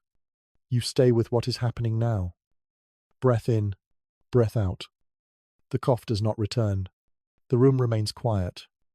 Over time, the ache in your joints becomes less noticeable, not because it disappears, but because your attention shifts. Fatigue dulls. Sensation. This is how nights like this pass, not through relief, but through adaptation. You feel yourself drifting again, hovering near sleep. The cold holds you at the surface, but does not push you away entirely. Health here is not about feeling good. It is about enduring quietly. And as you lie there, breathing slowly, joints aching softly, you understand that winter nights in this monastery shape the body as much as the spirit. They leave marks that are felt more than seen. Sleep returns in fragments once more, carrying you gently forward through the cold, toward whatever strength morning will require. Silence presses in more firmly now, not because sound has vanished, but because it has become regulated. You sense it the way you sense the weight of cold. It is not absence. It is presence, carefully maintained. In this dormitory, silence is not natural. It is enforced through habit, expectation, and quiet fear of correction. Even half asleep, you are aware of it. Your body knows how loud it might be if it moved carelessly. You become conscious of every small sound you make. The scrape of fabric against straw, the soft click of teeth as you swallow. Even your breath feels like something that must be moderated. This awareness tightens your stillness. You lie carefully, minimizing motion, holding yourself in a way that feels controlled rather than relaxed. Silence shapes posture. Monastic rules from many orders emphasized silence at night with particular intensity. Words were seen as unnecessary during hours meant for rest and prayer. But silence also had a practical role. In a shared space, noise spreads quickly. One careless sound could wake many. You feel that responsibility now. Your rest is tied to everyone else's. A faint sound breaks the quiet. Somewhere along the far wall, a sleeper shifts too abruptly. Straw rustles louder than intended. The sound feels sharp in the stillness. You freeze, listening. Nothing happens. No reprimand. No movement from a supervisor. The sound dissolves back into silence. Relief passes through the room almost invisibly. No one reacts outwardly, but you feel the collective easing. Silence returns, thicker than before. This constant awareness shapes the night. It keeps you hovering near wakefulness, even when sleep pulls at you. A part of your mind remains alert, listening for cues. You notice how different this is from silence in modern spaces. Today, silence is often created by isolation. Here, it is created by restraint. You hear someone clear their throat softly. Carefully, the sound is controlled, almost apologetic. It stops quickly. You adjust your position a fraction, then stop, measuring the sound your movement might make. This caution has become instinctive. Some accounts from monasteries mention the anxiety of night silence, not fear of the dark, but fear of being heard. A cough too loud, a movement too sudden. These could draw attention and correction. Correction was rarely harsh, but it was humiliating. Public acknowledgement of disruption mattered more than punishment. You imagine the supervising monk, perhaps resting lightly at one end of the dormitory, listening, even in sleep. Whether or not this is true tonight, the possibility shapes behavior. Silence here is not peaceful. It is vigilant. And yet, there is something calming about shared restraint. Everyone participates. Everyone carries the same burden of quiet. You listen again to the breathing around you. It remains steady, subdued. No snoring, no murmurs. Sleep here has learned to be quiet. In winter, this silence feels heavier. Sound travels farther in cold air. Stone reflects it sharply. Even small noises feel exposed. You become aware of your own heartbeat for a moment. It feels loud in your ears. You slow your breathing, letting the rhythm settle. Your mind wanders briefly, then returns. The silence pulls you back again and again. There is nowhere else for thought to go. Some monks believed that silence purified the mind, stripping away unnecessary thought. Others likely experienced it as pressure. Both interpretations could coexist. You feel both. The longer the silence holds, the more your thoughts thin out, not because they are resolved, but because there is no space for them to echo. You notice that even discomfort feels quieter now. The ache in your joints remains, but it no longer demands commentary. It simply exists. Silence makes sensation feel closer, more intimate. Without sound, the body becomes louder. You hear the faintest crack somewhere above. Wood shifting, ice settling. The sound is brief, distant. It does not break the silence so much as ripple through it. You let it pass. The discipline of silence teaches patience, waiting without distraction, enduring without complaint. These lessons are learned slowly, night after night. You feel your eyelids grow heavier again. Sleep approaches, cautious and light. Just as you begin to drift, a sharper sound cuts through the room. A dropped object, perhaps a shoe knocked loose. It clatters softly, but clearly. Your heart jumps, so does everyone else's. You imagine. A pause follows, long enough to feel uncomfortable. Then nothing. No voice. No movement. Silence absorbs the sound once more. You breathe out slowly, releasing tension you did not realize you were holding. This moment lingers. It reminds you how fragile silence is, how easily broken, how quickly restored. You settle again, careful not to add to it. The night continues in this controlled quiet. Sound appears only briefly, then vanishes. Each time, it reminds you where you are. Silence here is not empty. It is full of listening. And as you lie still, wrapped in cold and quiet, you understand that sleep in this monastery is shaped as much by what you do not do as by what you do. You do not speak. You do not move freely. You do not escape into deep rest. Instead, you remain present, contained, sharing the burden of silence with everyone around you. Gradually, this shared vigilance eases your mind. There is nothing left to decide. The rules have decided for you. Sleep returns again, shallow and careful, held in place by cold, stone, and the quiet agreement of dozens of resting bodies. The silence holds. Dreams arrive differently here. They do not unfold in long, to coherent scenes. Instead, they appear in fragments, shaped by cold, fatigue, and the rhythm of prayer that still echoes faintly in your body. You slip into them without noticing the moment it happens. At first, they feel thin, pale images drift through your mind, lacking color and detail. A corridor that stretches longer than it should, a window rimmed with frost, the sound of a bell without its source.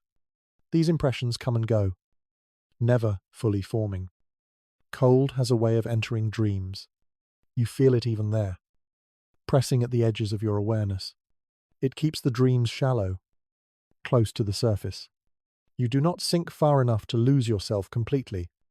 You dream of warmth briefly, not a specific place, just a sensation, a glow against your chest.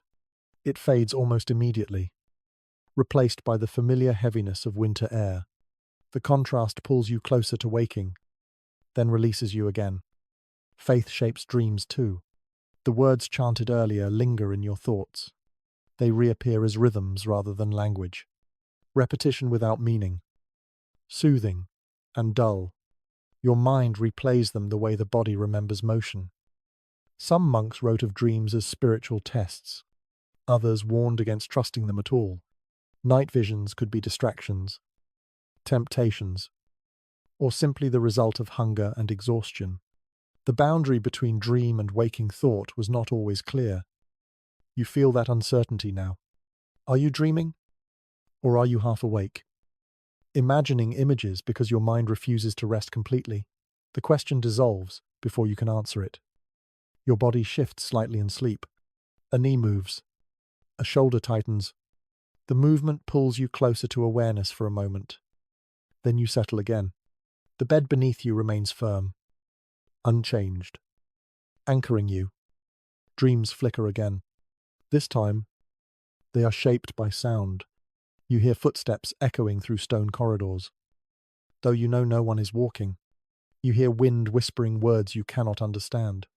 These sounds blend with real noises from the building, merging imagination and reality. The cold sharpens these experiences. It keeps your mind alert even while dreaming. There is no deep plunge into unconsciousness. Everything remains near the surface.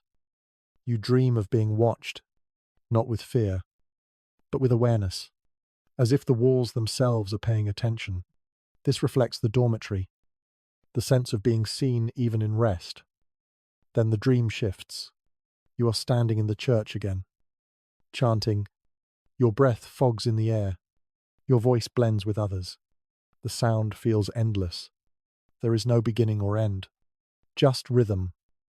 This dream feels heavier, slower. It lingers longer than the others, perhaps because it mirrors waking experience closely. The mind holds on to what it knows. You wake briefly, uncertain whether the chant was real. The dormitory is quiet. Only breathing surrounds you. You let the moment pass. Sleep returns again, cautious and light. Some dreams carry discomfort rather than images. You feel pressure on your chest, as if something heavy rests there. It is not frightening, just present. Cold, weight, fatigue blend into a single sensation. You dream of effort, of trying to move but moving slowly, of lifting yourself from the bed and feeling resistance in every joint. These dreams echo the body's reality. There is no escape in them, no flight, no warmth waiting beyond the edge, just continuation.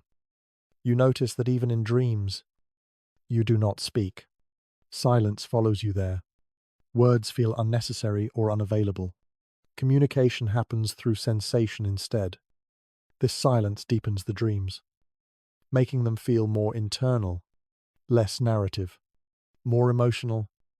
You sense time passing without markers. Dreams do not tell you how long you have slept.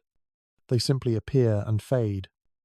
At one point, you dream of light, pale and distant. Dawn, perhaps, though you know it is too early. The light does not warm. It only illuminates briefly, then disappears. You stir again. Your breath catches for a moment, then steadies.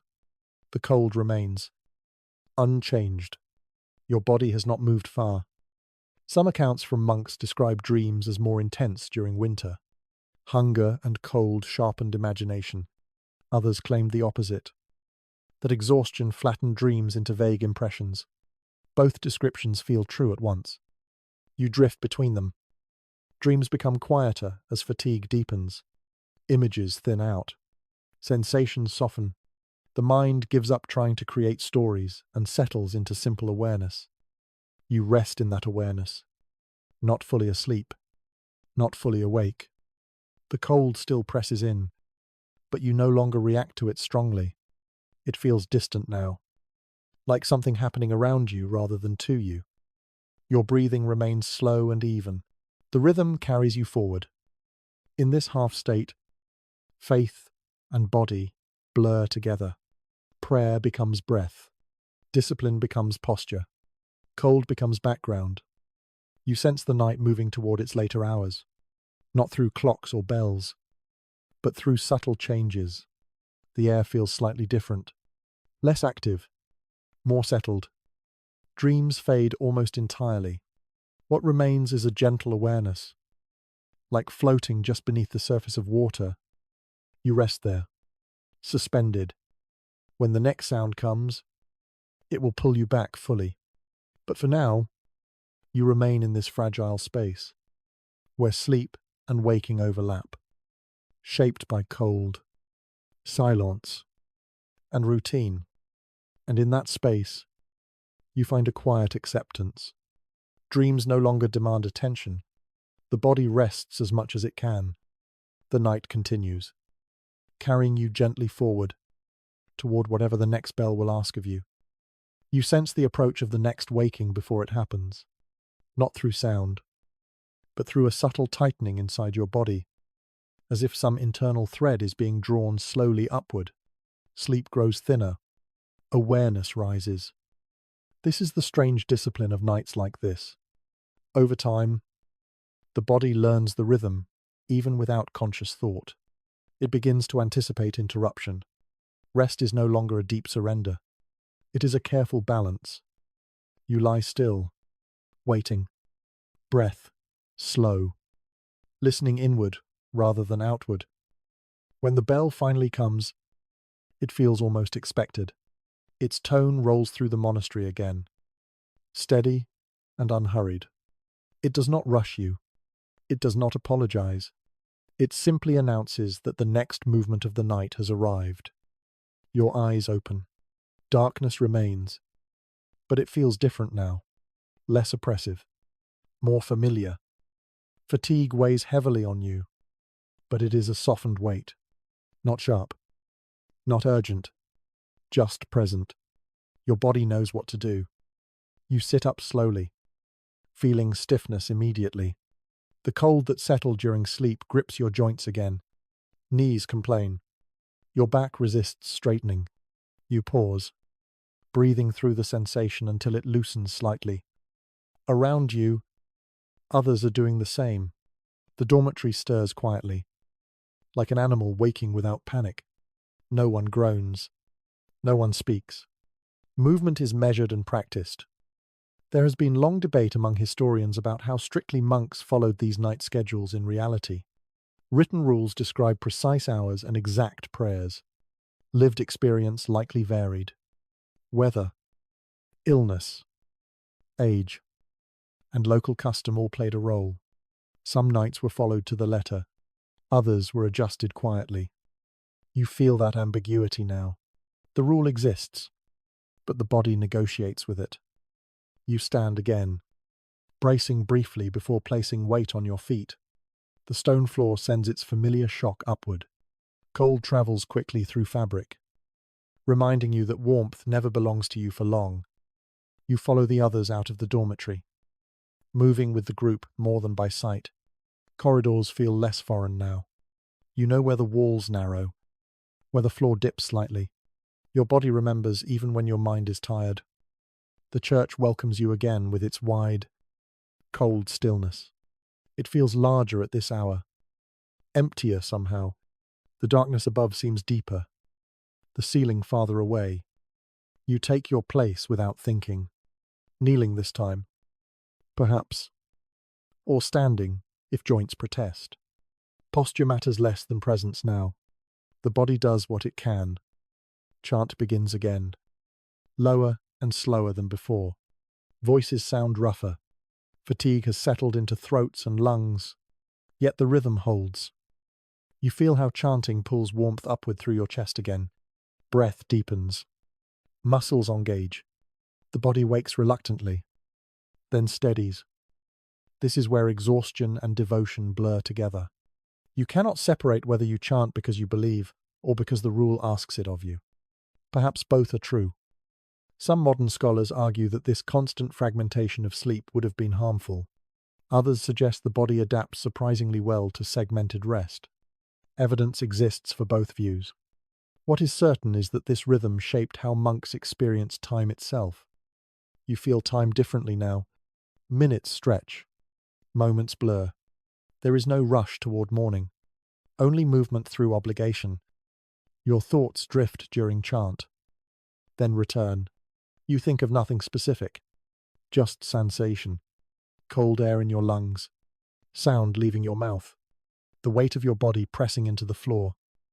There is a peculiar calm in this, with the mind too tired to wander far. Attention narrows naturally. The chant ends again. Silence returns. Heavier now. The sound seems to hang in the air for a moment before dissolving. You remain still, breathing quietly. The cold creeps back quickly as movement stops. You feel it in your knees first, then your lower back. The return to the dormitory feels slower this time. Fatigue deepens with each cycle. The body grows heavier, less responsive. You lower yourself back onto the straw with care. The bed feels unforgiving now. Pressure points announce themselves immediately. You adjust once, then stop. Further movement feels costly. As you lie back down, you realize something subtle has changed. The night no longer feels endless. It has shape now, defined by repetition. Bell, rise, prayer, return. Each cycle shortens what remains. You feel closer to morning, even without knowing the hour. Sleep returns again, but it is thinner still. Your body sinks only shallowly into rest. Awareness remains close. This is where questions about historical reality become complicated. Did monks truly sleep this way every night? Or did rules soften over time? Did some sleep through bells unnoticed? Likely yes. Likely no. The truth probably shifted from place to place. What you feel now is not theory. It is experience. Your breathing steadies. Muscles loosen slightly. Fatigue presses down like a blanket that does not warm but does quiet. You drift again, hovering near sleep. Thoughts come and go without attachment. Images flicker faintly, then fade. The cold remains constant. It no longer feels like an opponent. It feels like a condition you have accepted. You sense others around you settling again. The dormitory grows still. Silence reasserts itself gently. At this stage of the night, something else appears. A quiet intimacy with discomfort. You are no longer fighting it. You are sharing space with it. The ache in your joints softens. Not because it disappears, but because your attention no longer feeds it. The body adapts once more. Sleep does not deepen, but it steadies. You rest in fragments, stitched together by routine.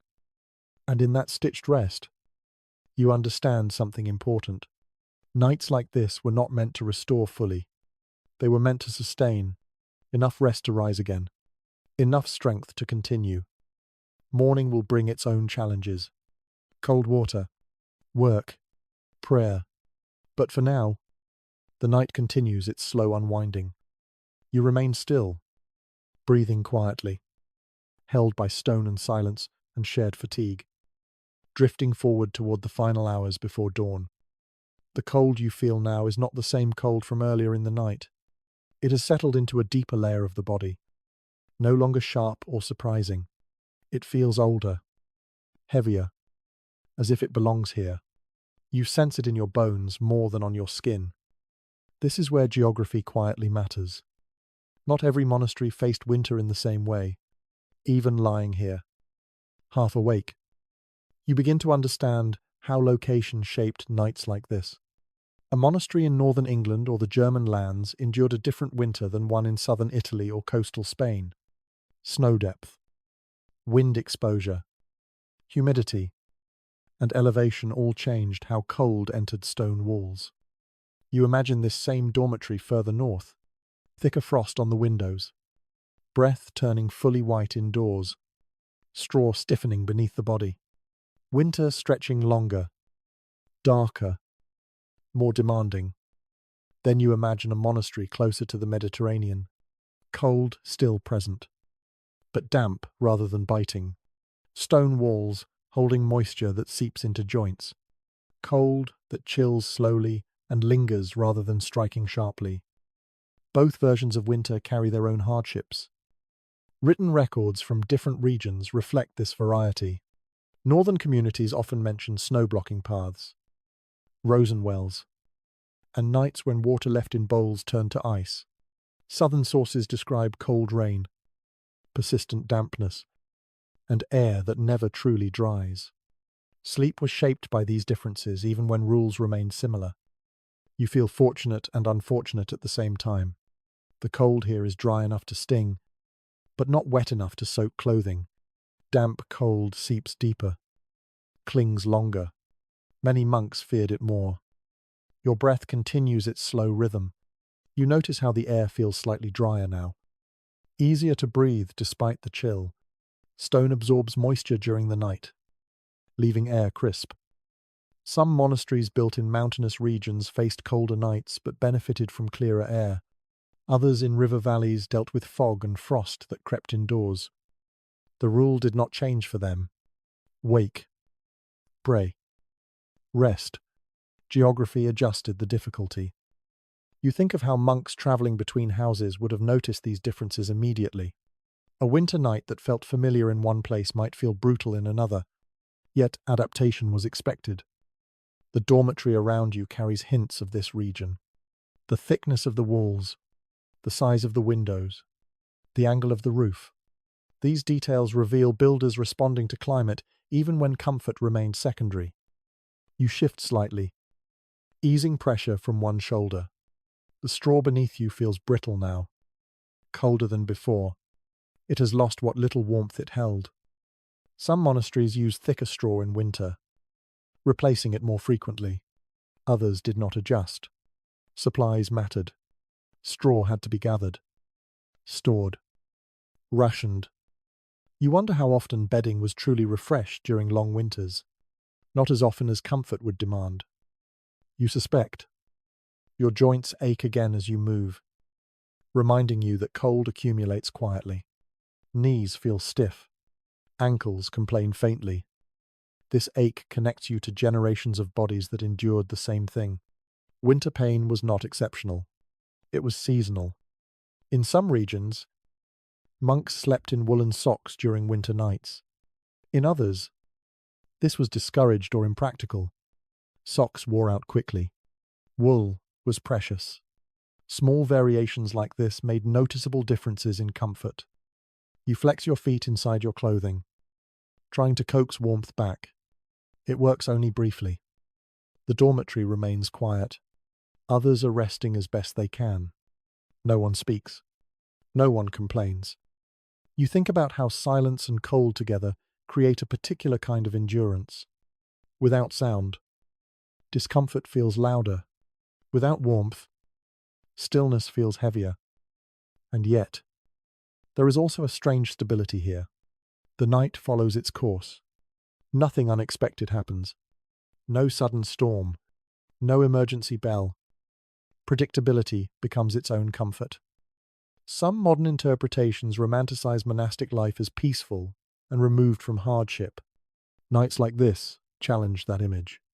Peace existed, perhaps, but it was layered over effort and discipline. You feel that layering now. Fatigue sits on top of cold. Acceptance sits on top of fatigue. Your breathing remains slow. You focus on it again, letting the rhythm anchor you. Breath feels warmer now than the air around it. You guard that warmth carefully. The idea of dawn begins to form in your mind, not as light yet, but as possibility. Morning will bring movement. Movement brings warmth. You imagine walking again, blood flowing faster, stiffness easing slightly. The thought helps. Sleep hovers near again, but it remains light. Dreams do not return fully. Instead, Your mind rests in a quiet awareness. The cold here is no longer personal. It feels like part of the building, part of the land. You are sharing it rather than fighting it. You understand now how monks spoke of winter as something to live with rather than overcome. There was no victory in warmth, only survival through routine. Your body adapts once more, settling into a position that hurts the least. You stop adjusting. Further movement would cost more than it gives. The ache in your joints dulls again. Sensation softens. Fatigue deepens. Somewhere outside, the night continues its slow progression. Stars shift. Snow settles. Wind rests. Inside, the dormitory remains steady, holding dozens of resting bodies in the same cold embrace. You lie still, breathing quietly, aware that while winters differed across regions, the core experience remained. Cold stone, thin bedding, broken sleep, shared endurance. This shared experience bound communities together across geography. A monk in France, England, or Italy would recognize this night, even if the details differed. You feel connected to that wider world of quiet endurance. Sleep returns again, gentle and shallow. It carries you forward, closer to the moment when the first hint of morning will change the texture of the cold. For now, you remain here, suspended between rest and wakefulness, held by stone walls built for faith rather than warmth, enduring a winter night shaped as much by place as by rule. Age makes itself known most clearly at night. You feel it now, even if your own body is not old. The cold settles differently depending on how many winters a body has endured. Joints, remember. Lungs, remember. Muscles that once recovered quickly now hold stiffness longer. As you lie still, you imagine the older monks around you, men whose days of youthful resilience are long past. Their sleep here follows the same rules as yours, but their bodies respond differently. In the medieval monastery, age did not excuse you from the dormitory.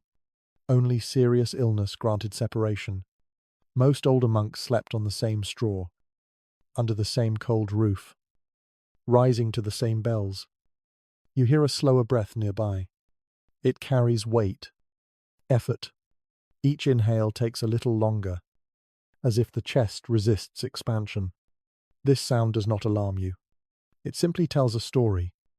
Cold is especially unkind to aging joints. Knees stiffen first, then hips, then fingers. Arthritis, though not named as such, was well known. Monastic medical notes mention swollen joints and limited movement, especially in winter months. You imagine an older monk waking to the bell, knowing what awaits. The pain of standing, the slow process of straightening, the cold floor against feet that no longer tolerate shock well. Yet he rises anyway. This endurance was not celebrated loudly. There were no rewards for suffering quietly. It was simply expected. Some communities offered small allowances for age, a slightly thicker garment, a closer sleeping place to the wall where drafts were weaker. These adjustments were subtle, unofficial. Equality remained the ideal, but compassion found small ways to surface. You shift again, feeling your own joints complain faintly. Even youth stiffens under cold like this. You realize how quickly comfort is taken for granted.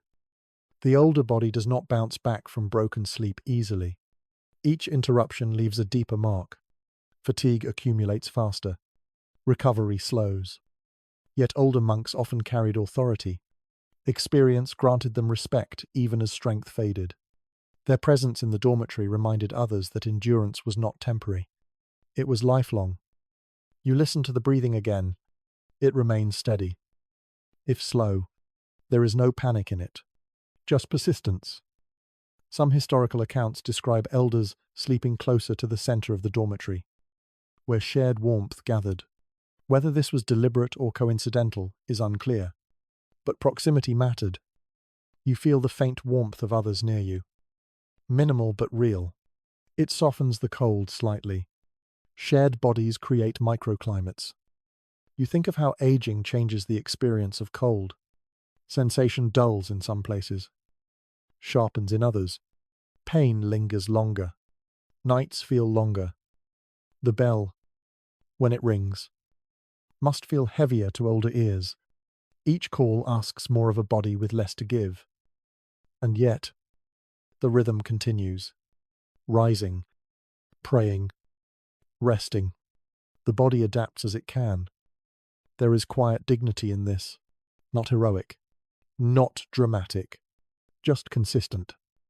You imagine an older monk lying awake now, joints aching, breath measured, mind calm. He has known nights like this for decades. They hold no novelty. Perhaps this familiarity brings a kind of peace. When expectation fades, resistance softens. You find yourself adopting that mindset. The cold remains, but you no longer ask when it will end. You accept that it will remain until morning. Your breathing slows again. Fatigue deepens. Muscles let go slightly. You wonder how many winters shaped these men. How many nights like this built their understanding of endurance? Some modern readers might see cruelty in such conditions. Others see discipline. The truth likely contains both. What is undeniable is that age did not shield anyone here from the environment. Stone walls did not bend for aching knees. Bells did not soften for tired lungs. Yet the community endured. Together, you feel that sense of shared endurance now. It extends beyond age, beyond individual discomfort. It binds everyone lying here. Your thoughts drift toward the idea of time passing through the body, how each winter leaves traces, how the body becomes a record of nights like this. You flex your fingers slightly, feeling stiffness. Then stop. The movement costs warmth.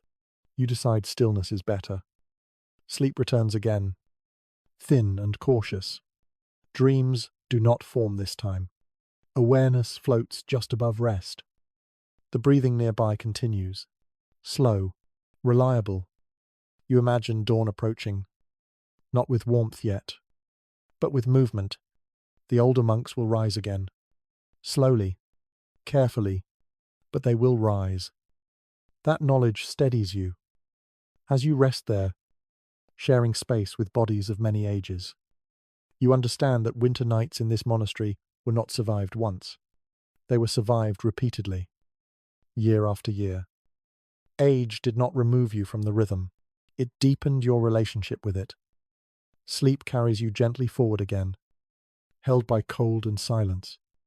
Closer to morning and the next demand the bell will place on every body, young and old alike. Belief settles in slowly, like another layer of clothing you did not realize you were wearing. It does not arrive with warmth or comfort. It arrives as something quieter, a way of holding the night without pushing back against it. As you lie there, cold, pressing into your body, you begin to understand how faith fills spaces that comfort cannot. There is no fire, no softness, no promise of relief before morning. And yet, the night does not feel empty. This is where belief works differently than you might expect. It does not remove pain. It does not cancel fatigue. Instead, it reframes them. Cold becomes part of a larger pattern. Discomfort becomes something with edges and meaning rather than chaos. You feel this shift not as a thought, but as a change in how you react. Earlier, each ache demanded attention. Each chill felt personal. Now, sensation remains. But it no longer feels like an interruption. It feels woven into the night itself. Many monks described faith as a shelter, not from weather, but from despair. Stone walls kept out wind. Belief kept out resentment. This distinction mattered deeply. You notice that your mind no longer searches for ways to improve the situation. You are not planning movements. You are not counting minutes. You are not waiting for warmth. That waiting has softened into something else. Acceptance does not mean liking the cold. It means no longer arguing with it. The prayers you chanted earlier return faintly, not as words, but as rhythm. That rhythm settles into your breathing. Inhale, pause, exhale, pause. The body follows what the mind has learned. Faith here is not emotional, it is practical. It helps the body endure by quieting unnecessary struggle. You feel this quiet spread. Muscles loosen slightly. The ache in your joints remains, but it feels less sharp. Attention moves away from it. Some monks believed that discomfort stripped away distraction, leaving space for clarity. Others simply endured because there was no alternative. Both experiences could exist together. You realize that belief does not need certainty to function. It works even when doubts remain. Even when fatigue dulls thought. It works by offering a frame, not answers. You imagine lying here night after night, winter after winter. At first, resistance would be strong, then frustration. Eventually, something would shift. The mind would learn that fighting the cold wastes energy. Faith would fill that gap. This is not a dramatic realization. It is quiet, almost unnoticed. You feel your breath grow slower again. The room seems to recede slightly. The presence of others remains, but it feels less intrusive. Everyone is resting within their own small pocket of belief or habit or resignation. The cold still presses in, but it no longer feels like a threat. It feels like a condition that will pass when it passes. You think of how modern comfort often removes the need for this kind of mental adjustment. Heat replaces belief. Convenience replaces patience. Here, belief does the work comfort would normally do. This does not make belief easier. It makes it necessary. You sense a kind of inner steadiness forming. Not joy, not peace in the usual sense. More like balance. The night no longer feels like something to survive. It feels like something to inhabit. The silence supports this. Without conversation, without distraction, belief has room to settle. There is nothing else to lean on. You notice that your thoughts have grown fewer. When they appear, they are simple. Breath, cold, stillness. There is no space for long narratives. This simplicity feels grounding. It keeps you present. You think of the older monks again. How belief must have grown alongside their aging bodies. How faith became less about conviction and more about endurance. For them, belief likely felt less like a shield and more like a steady hand, something to hold on to when strength faded. You feel that hand now, metaphorically, not gripping, just present. Sleep approaches again, but this time it feels slightly deeper, not because the night has grown easier, but because your resistance has thinned. The body rests better when the mind stops fighting. You sink into this lighter rest, aware of cold but no longer reacting sharply to it. Awareness softens. Faith here is not loud. It does not announce itself. It hums quietly beneath fatigue. You breathe. You rest. You remain. The bell will come again. Morning will come eventually. None of that needs to be anticipated now. The night holds you, and belief helps you hold the night in return. And in that exchange, something subtle happens. The absence of comfort becomes less frightening. The lack of warmth becomes less urgent. You are still cold. You are still tired, but you are no longer unsettled. Sleep settles around you gently, stitched together by breath and routine and quiet conviction. Not the kind that promises relief, but the kind that promises continuity. You rest within that promise, letting the long winter night continue, knowing that belief, here, is not about escape. It is about staying. Morning does not arrive with warmth. It arrives with sound.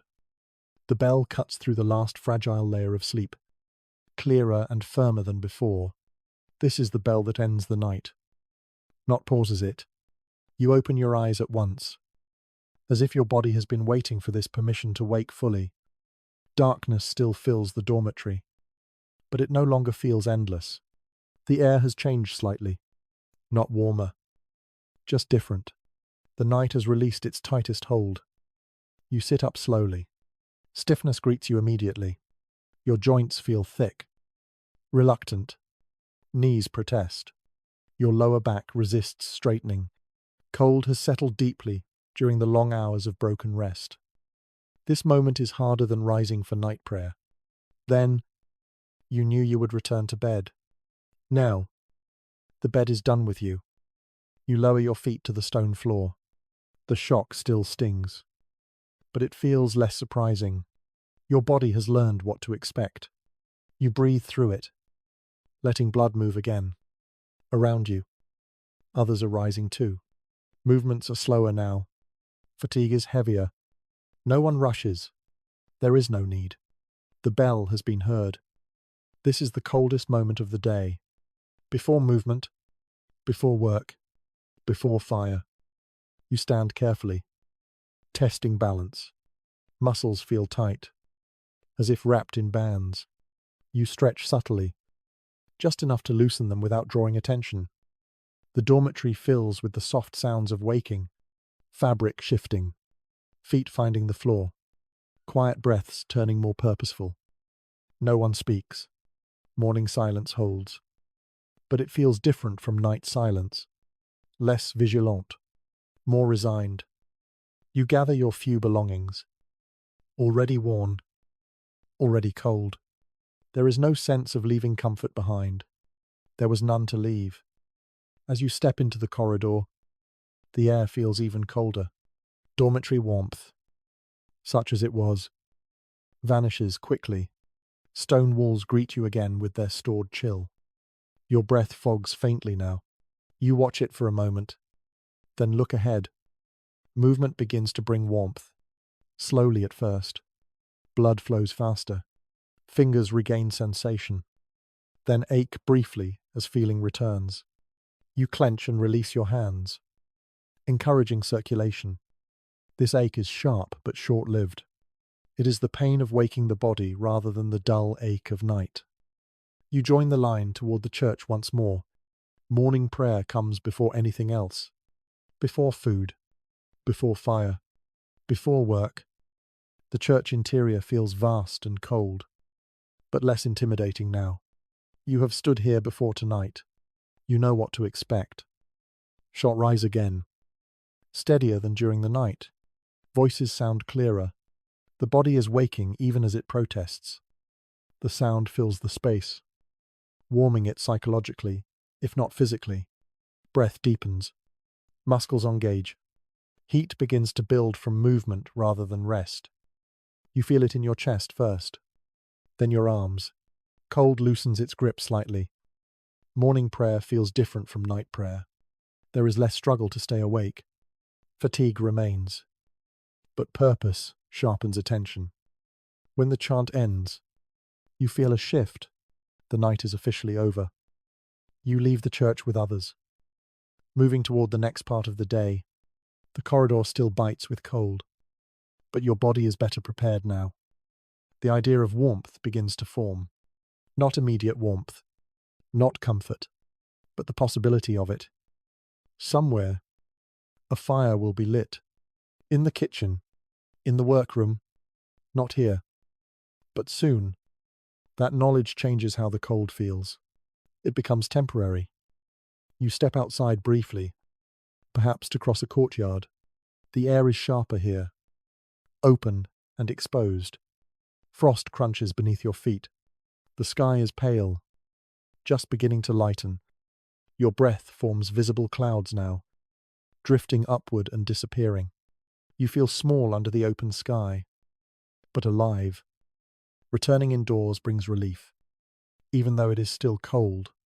Stone blocks wind. The monastery shelters you from the worst of it. As work begins, movement increases.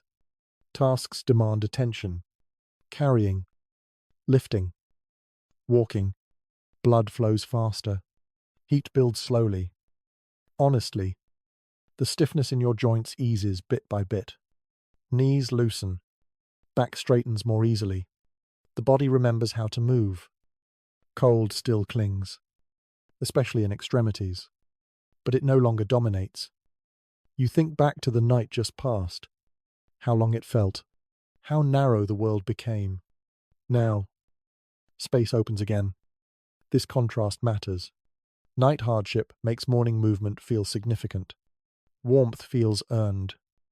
Some monks believed this daily cycle strengthened discipline and gratitude. Others simply accepted it as routine. Either way, the pattern shaped how the body experienced time. You realize that sleep, broken and cold as it was, did enough. You are tired, but functional. That was the goal. The monastery does not aim for comfort.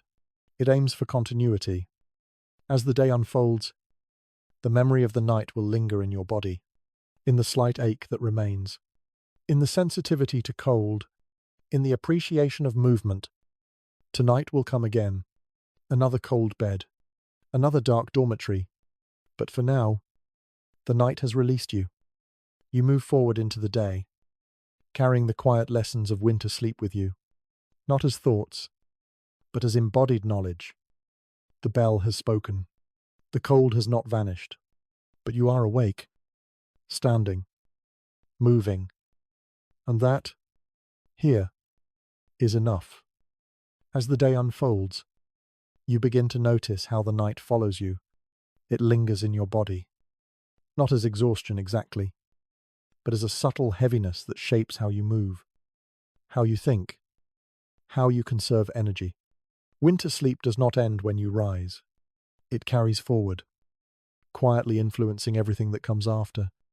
Your muscles warm gradually through work. Each task draws blood outward, loosening stiffness bit by bit. Yet the memory of cold remains. You move carefully, deliberately, aware of limits. There is no wasted motion. This awareness was not accidental. Nights like the one you just endured trained the body to respect effort. Energy was precious.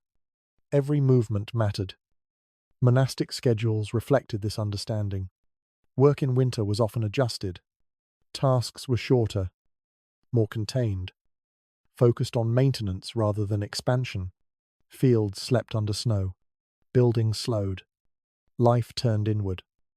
You feel that inwardness now, even as you work alongside others.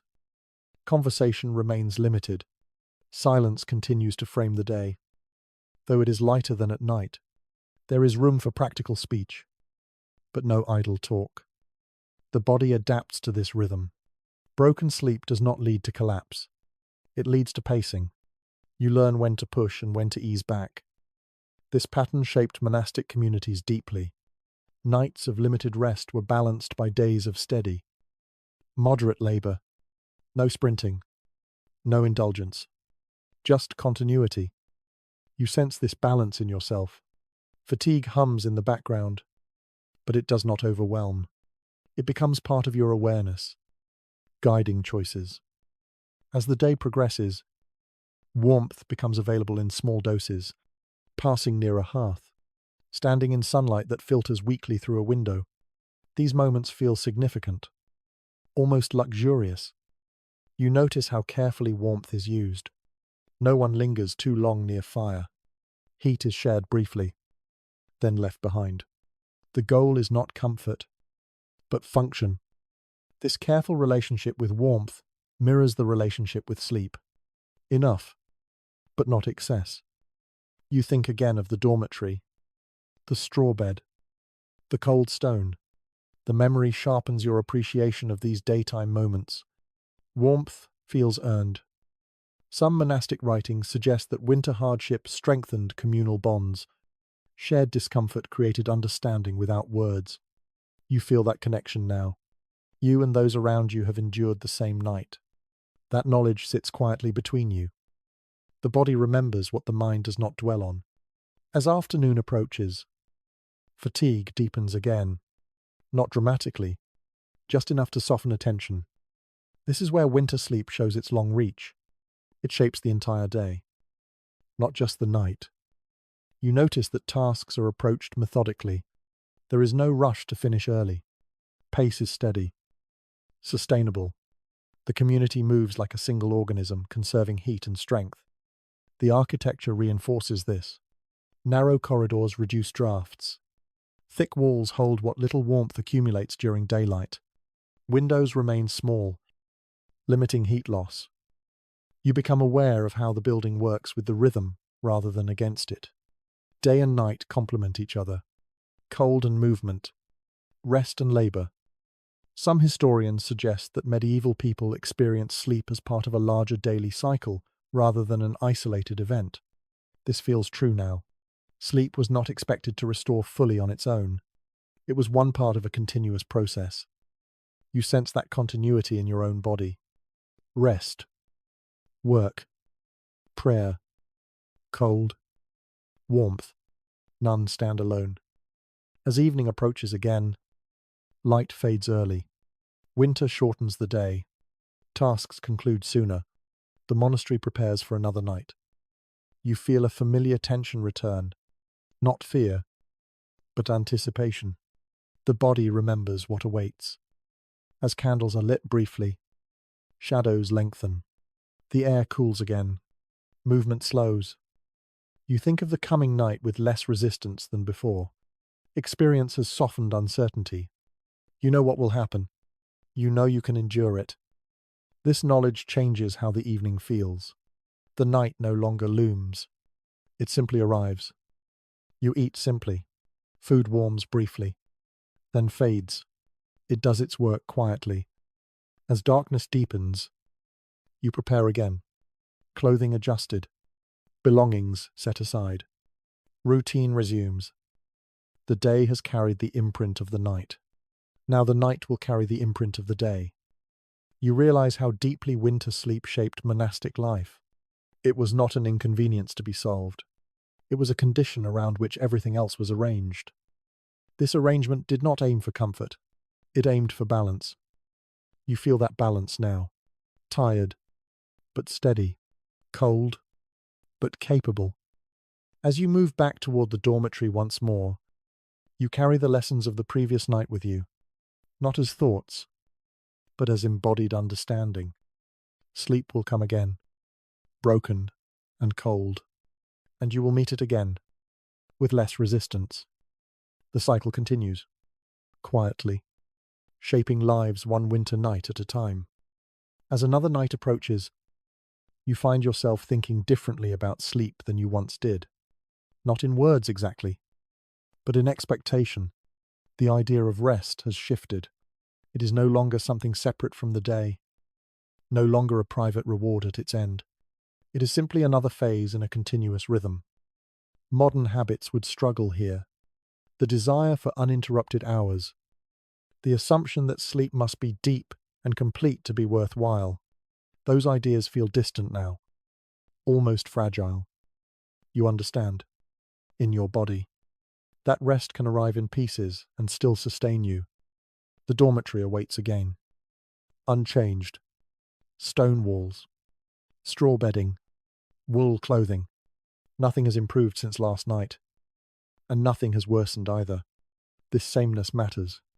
There is no false hope. No disappointment. The environment makes no promises it cannot keep. You lie down again, familiar with the firmness beneath you.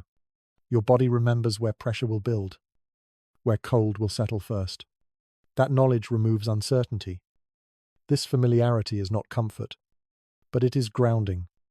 You think briefly of how modern discussions often frame medieval life as either brutally hard or romantically simple. Neither description feels accurate from here. Life is demanding. Yes, but it is also carefully structured. Hardship exists within boundaries. Sleep in this place is not chaos. It is regulated, expected, shared. You feel your breathing slow as you settle. The dormitory fills with the same sounds as before. Breath, fabric, occasional movement. Nothing surprises you. Your mind drifts toward comparison without effort. You think of soft beds, of darkness broken by screens, of rooms sealed against weather. Those comforts once felt essential. Now they feel optional. Not unnecessary, just optional. This realization does not carry judgment. It carries curiosity. How much of what you once thought you needed was habit rather than necessity? The cold presses in again. familiar and steady. You respond without panic.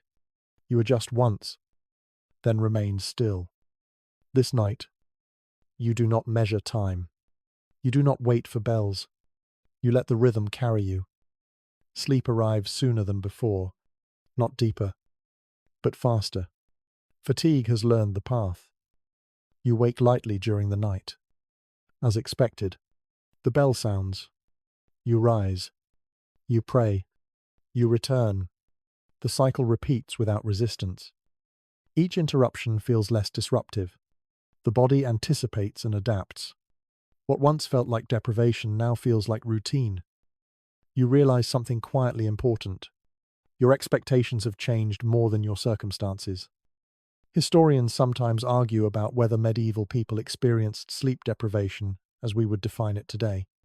The question itself assumes modern standards. Here, those standards feel irrelevant. Sleep is not optimized. It is integrated. Your rest is shaped by prayer, by work, by cold, by silence. None can be separated. You feel less frustrated by waking now. There is no sense of loss. Nothing is being taken from you. This is simply how the night unfolds. Your dreams, when they appear, feel softer, less urgent. They pass without pulling you fully awake. You notice that your body recovers differently now, not through long sleep, but through repetition.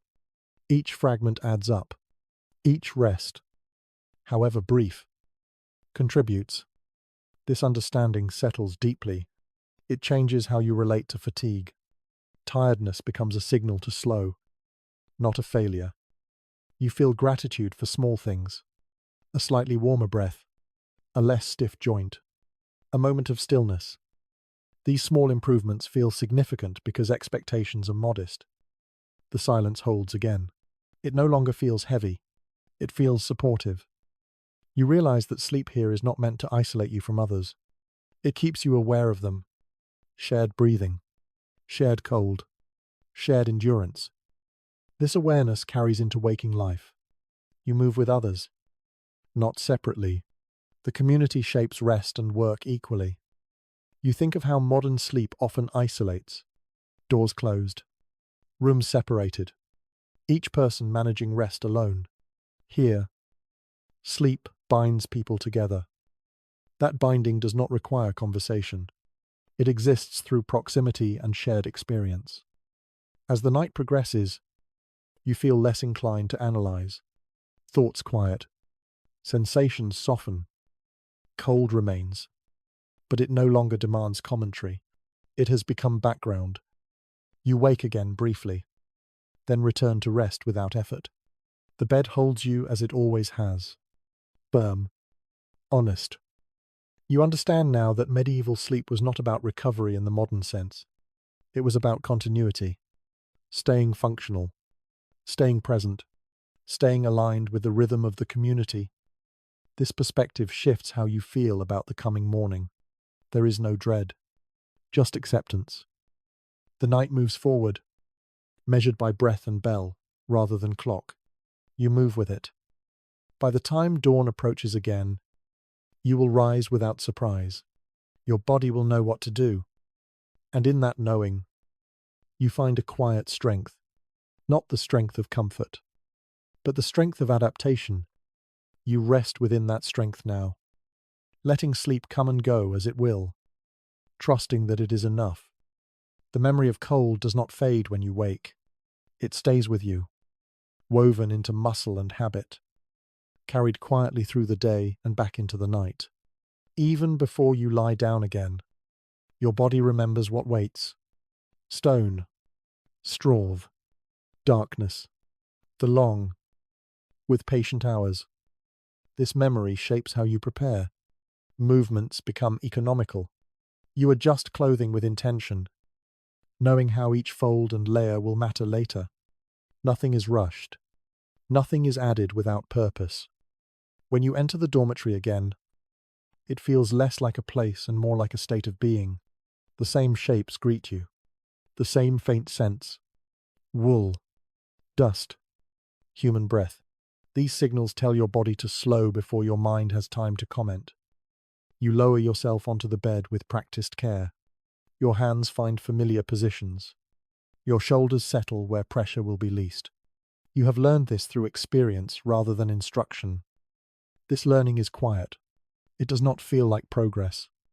Yet it is. Your breath deepens almost immediately. The room seems to receive it. Others are settling too. Each body finding its place in the shared pattern. No one needs to look. No one needs to speak. The night gathers again, not as an unknown, but as something anticipated. You notice how quickly resistance falls away now. Earlier nights demanded negotiation. This one does not. You accept the cold as a given. You accept broken sleep as part of the design. This acceptance changes the texture of the night. It does not make it easy, but it makes it lighter. You think of how memory works here, not as a story replayed, but as a set of adjustments stored in the body. Your posture shifts subtly. Your breathing adapts. You conserve heat without thinking. This embodied knowledge would have been common among monks who lived through many winters. The first cold nights taught lessons that lasted years. You feel those lessons now, even if they are not fully yours yet. Sleep arrives in familiar fragments. You drift. You wake lightly. You drift again. The bell comes and goes. Each interruption fits into the pattern without surprise. The cold feels steady rather than sharp. It presses evenly, as if respecting the boundaries you have learned to set. You notice that your dreams, when they appear, are quieter now. Less imagery, more sensation. They do not pull you far from the surface. When you wake between fragments, you do not analyze. You adjust once if needed, then rest again. This efficiency preserves energy. The memory of previous nights has taught you what matters and what does not. Small discomforts can be ignored. Larger ones require careful response. You listen to the room with familiarity. You know which sounds matter and which do not. Wind brushing stone, wood settling, breath rising and falling. These no longer trigger alertness. The silence feels less tense. It holds rather than presses. You sense the night moving forward, not through thought, but through subtle changes. The air thickens slightly. The building settles more deeply. Time passes. This is where long memory takes over. Not personal memory alone, but shared memory. The dormitory feels shaped by countless nights like this. The walls seem to remember. You imagine generations of bodies lying here, adjusting in the same ways, breathing the same cold air, waking to the same bells. Their presence feels layered into the space. This sense of continuity brings a strange comfort. Your discomfort is not unique.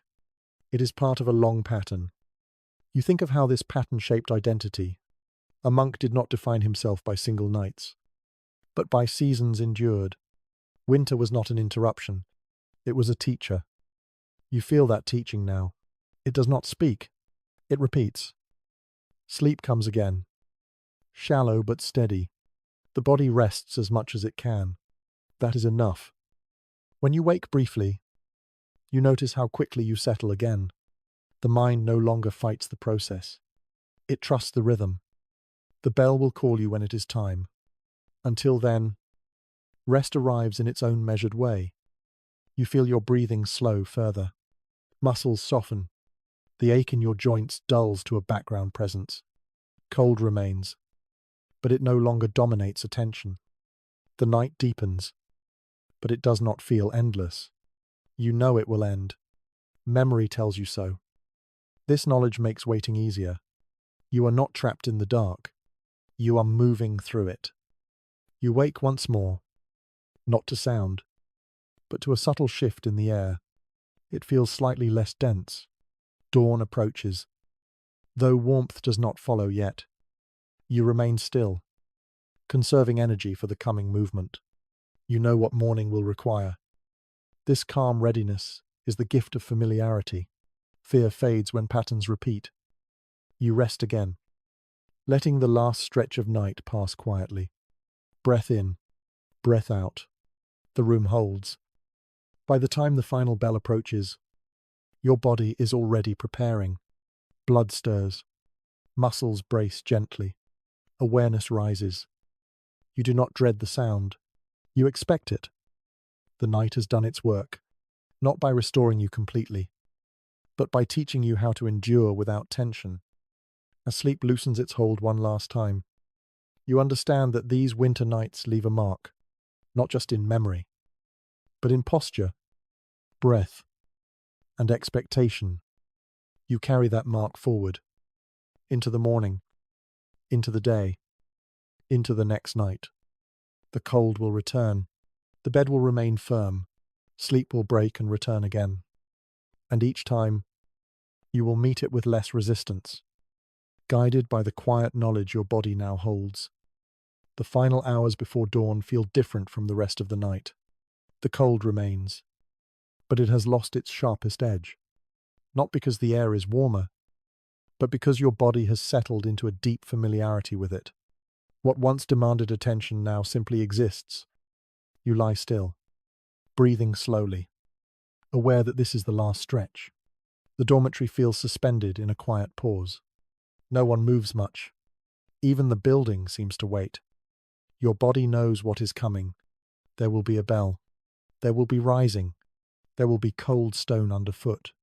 Yet there is no tension in this knowledge. It feels inevitable. And because of that, calm, it's mitre. You notice how little you are thinking now. Thoughts drift in and out without catching. Sensation has softened. Cold presses, but gently. Fatigue rests heavily, but evenly. This is acceptance in its simplest form. Not agreement, not enjoyment, just the absence of resistance. You think briefly of the first night you arrived here. How foreign everything felt. How loud the cold seemed. How firm the bed felt like an accusation. That memory feels distant now. The night has shaped you quietly, not through instruction, but through repetition. Your breathing slows further. Each inhale feels measured. Each exhale releases a small weight. You remain close to wakefulness, but not tense. The dormitory holds its final silence of the night. Breath rises and falls around you. The shared presence of others feels steady and reassuring. Somewhere deep in the building, stone contracts softly. A barely audible sound passes and fades. No one reacts. You sense the approach of morning not through light, but through subtle change. The air feels slightly looser. Time has shifted. When the bell finally rings, it does not feel like an interruption. It feels like completion. You open your eyes and sit up without surprise. Stiffness remains, but it feels manageable. Your body moves with care, but without protest. Around you, others rise as well. Movements are slow, practiced, unified. There is no grogginess here, only readiness shaped by habit. As your feet meet the cold stone floor, you breathe through the shock. Blood begins to move again. Sensation returns. This is how the night ends, not with relief, but with transition. You stand, adjust your clothing, and prepare to move forward into the day. The bed has given what it could. The night has taught what it needed to teach. Before you step away, you pause for a brief moment of stillness. And here, the night begins to release you fully. Your breath deepens, your shoulders lower. The tension you did not realize you were holding softens. The dormitory fades behind you as you follow the others toward morning prayer, toward movement, toward the slow return of warmth through effort. The winter night is over, but its lesson remains. You carry it with you in how you move, how you rest, how you accept what cannot be changed. And now, as the day begins to open around you, it is time to let the night fade gently from your awareness. The cold does not disappear all at once. It loosens gradually, like a hand unclenching. Your thoughts slow. Your breathing becomes steady and calm. You feel grounded, present, and safe. The long winter night has passed, and you have endured it. Now, let your body relax. Let your breathing soften. Let the memory of stone walls and quiet breath drift away. You are warm enough. You are still. You are at rest. Sleep comes easily now, without effort, without resistance. The night fades completely. Sweet dreams.